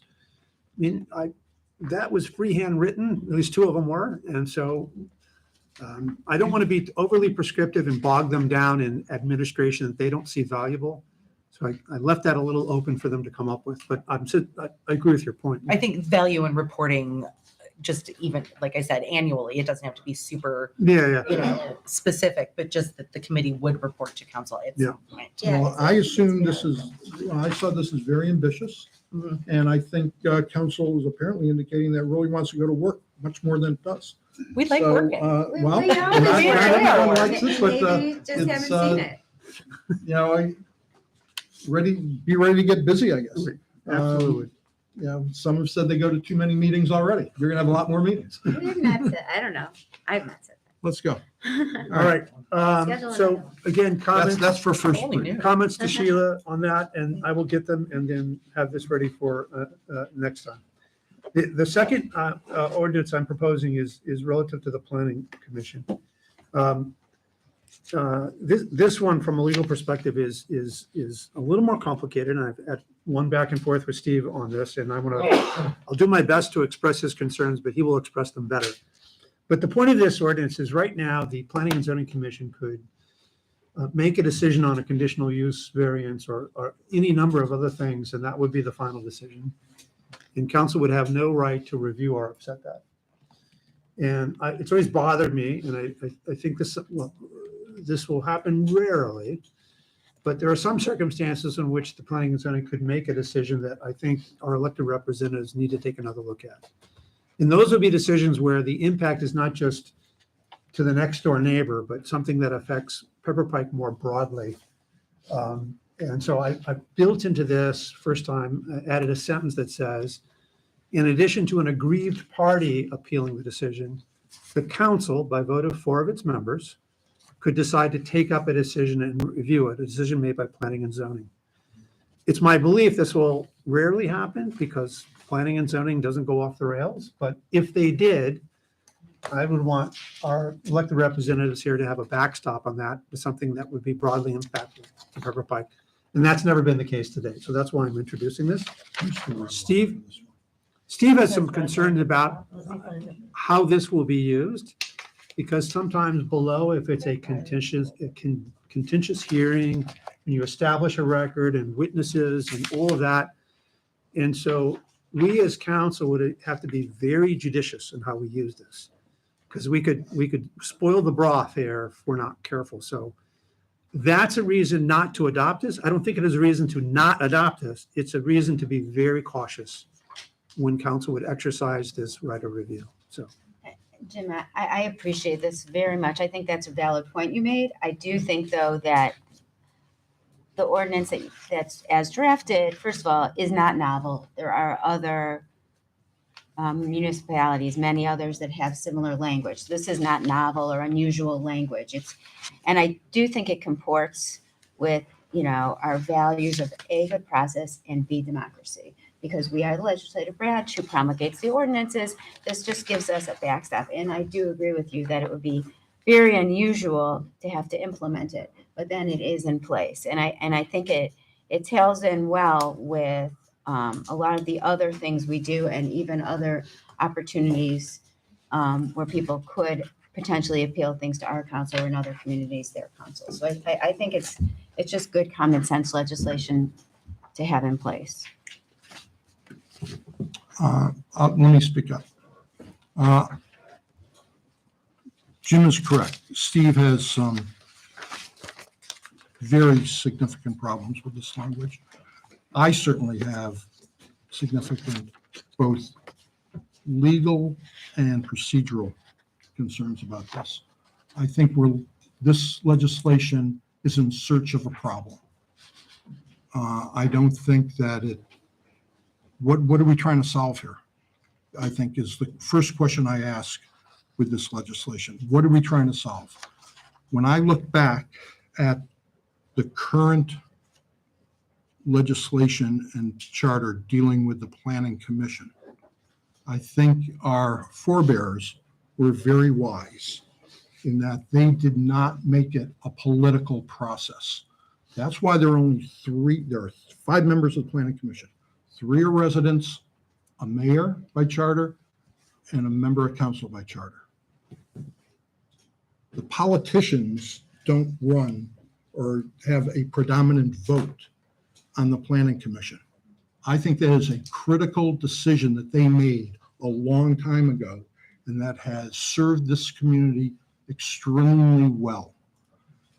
I think that what this ordinance does is, with all respect to democracy, politicizes the entire Planning Commission process, and it shouldn't be that way. This should remain a non-politicized body. The mayor or the council person may disagree sometimes with what, the majority of that commission has. That's okay. Neither I or the council person need agree. The planning commission legally fits into a slot in a legal process. The next step, if an aggrieved person was standing, which would be the applicant or, a neighbor, if they go to appeal, it's a 2506 appeal in the Common Police Court.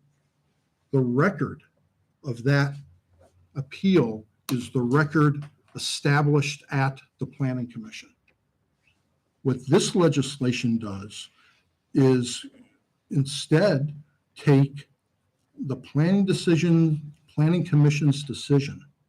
And I know it takes it has to be a majority of the council to get it up.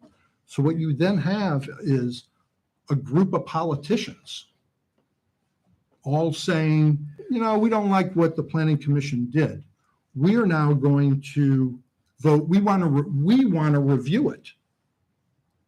And the very body that wants to review it is the objecting body. They are the objecting individuals. So it's like, gee, how is that one going to turn out maybe likely? Because the objector becomes the override to the non-politicized function of the planning commission. Optically, at a minimum, that is very problematic to me. Like Jim said, rarely if ever. Okay, and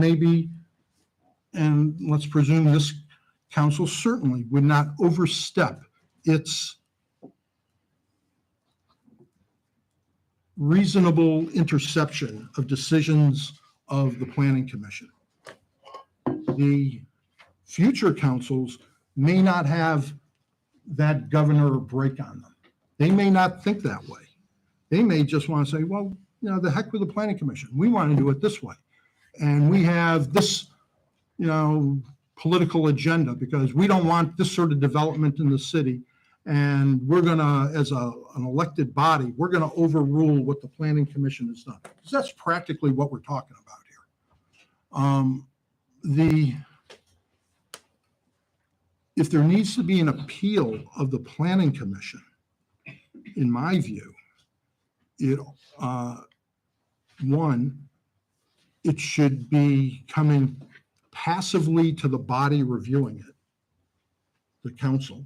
Because right now, if it's appealed, it's coming to the council. Right now it is, but it's not the council appealing it. So you guys sit as a neutral body and you accept the facts and evidence and the record below at the planning commission. What this legislation does is wipe away that record of the planning commission and say, we are hearing this de novo. For you non-lawyers here, that means we're going to hear it bottom up again. New evidence can be introduced, new facts, new testimony.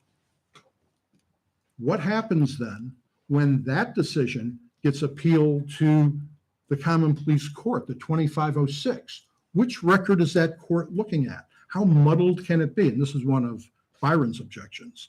Is it the planning commission record or is it the council's new record that they've created? What if the person who won below now loses and he likes the planning commission record? Because that's what he won on, or she won on. The person who prevailed at the council goes up on their 2506 and say, oh, it's the council record that matters. A 2506 appeal, if you're not familiar with it, has a standard of review of basically the decision needs to be arbitrary and unreasonable and capricious. I've done these appeals. I understand the process. If you're now going to confuse that record potentially as to what record are we even looking at? The aggrieved party at any level is going to have a very different opinion as to which record that court ought to be looking at. And so this confuses things going up. And we really can't control that because you're creating two records. And so one, I think it's setting aside the, is it even appropriate for the council to be able to basically appeal for itself the decision of the planning commission? I understand council may not like what the planning commission did and feel, oh, we deserve to look at that. We're the elected officials. Well, that's the very reason I think that in the creation of our planning commission, they took the politics out of it by and large and had 3 residents as the majority members of the planning commission. So setting that issue aside, to have the parties who've basically made the appeal now sit in review of the thing that they've repealed, I think is both optically and on every other process level wrong. I don't think we should do that. Right. But now, if you want to send it to an independent,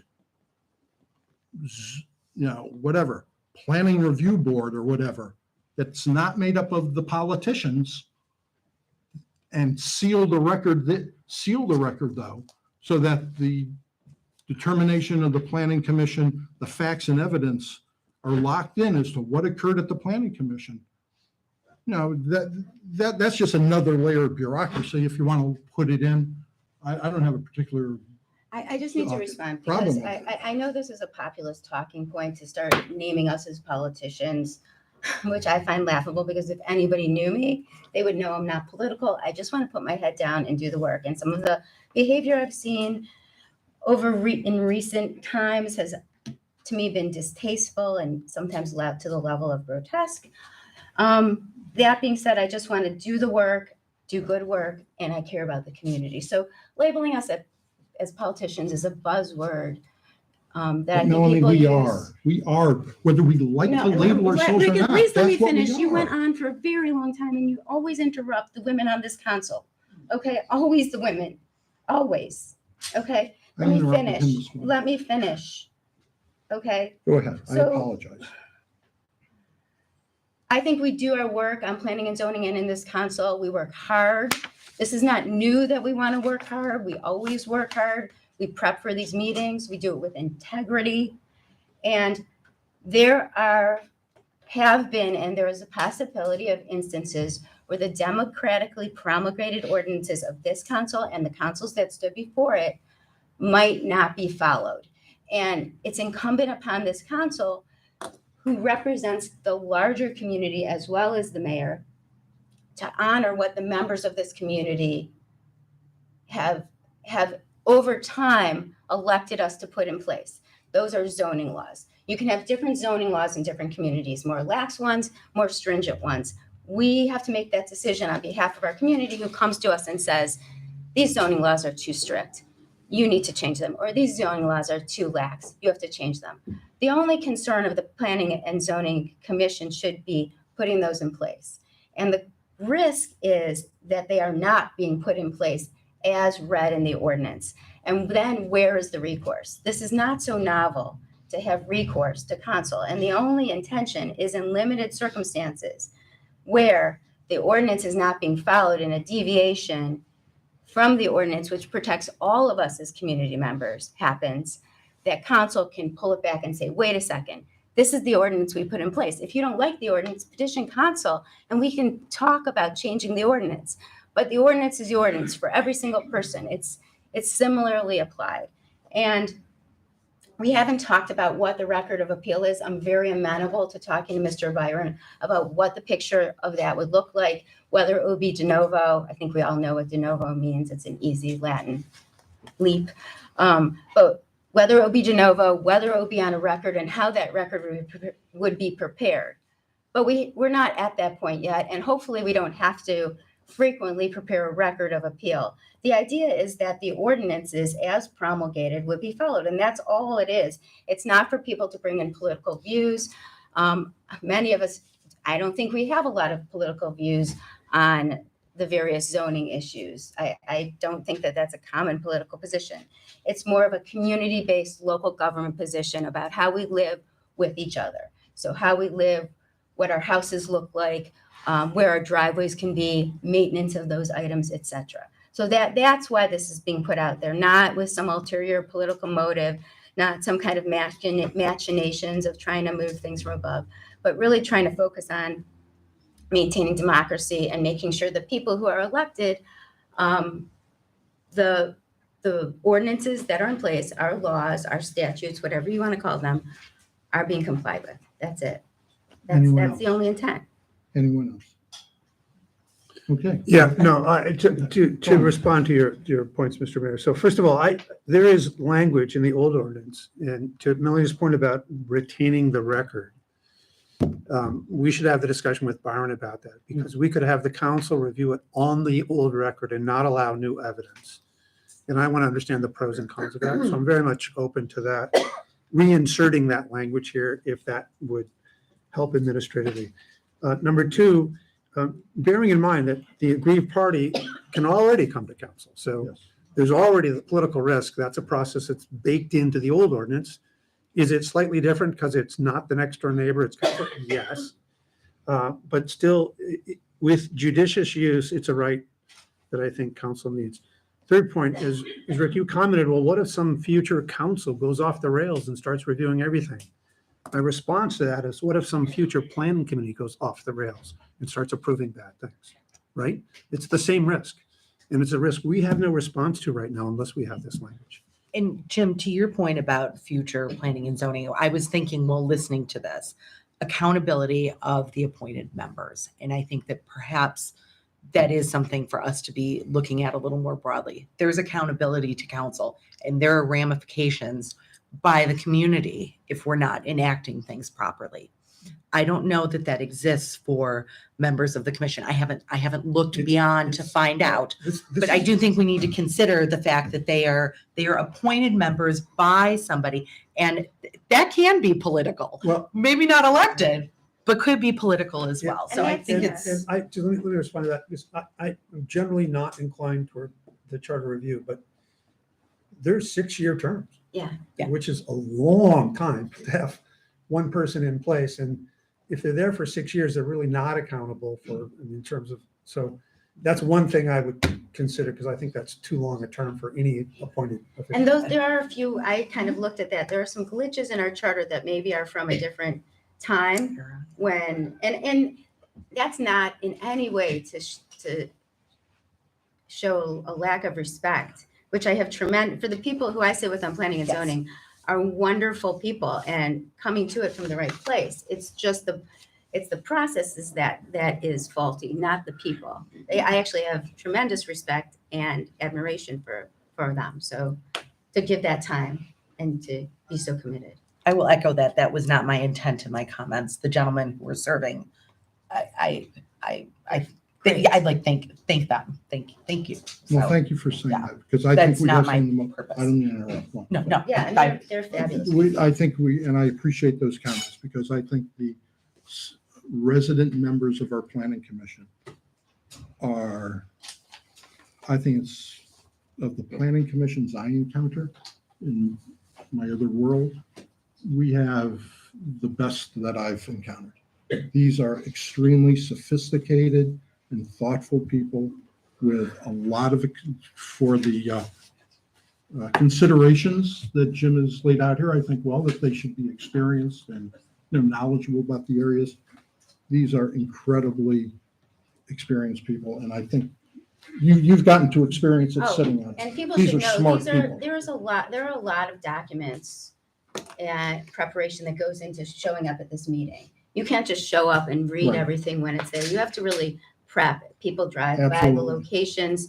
And going back to when I first came on planning and zoning, and it was still in the pandemic, the commitment of these people who are on planning and zoning is to be admired.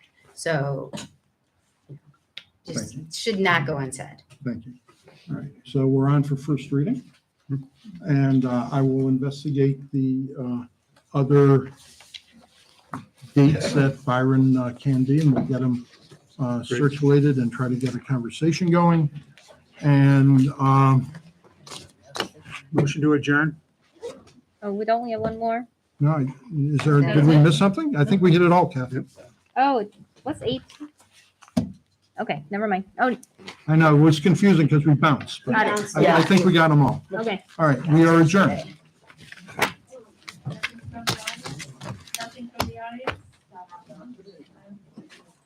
If I interrupt you, I so apologize. It has nothing to do with you being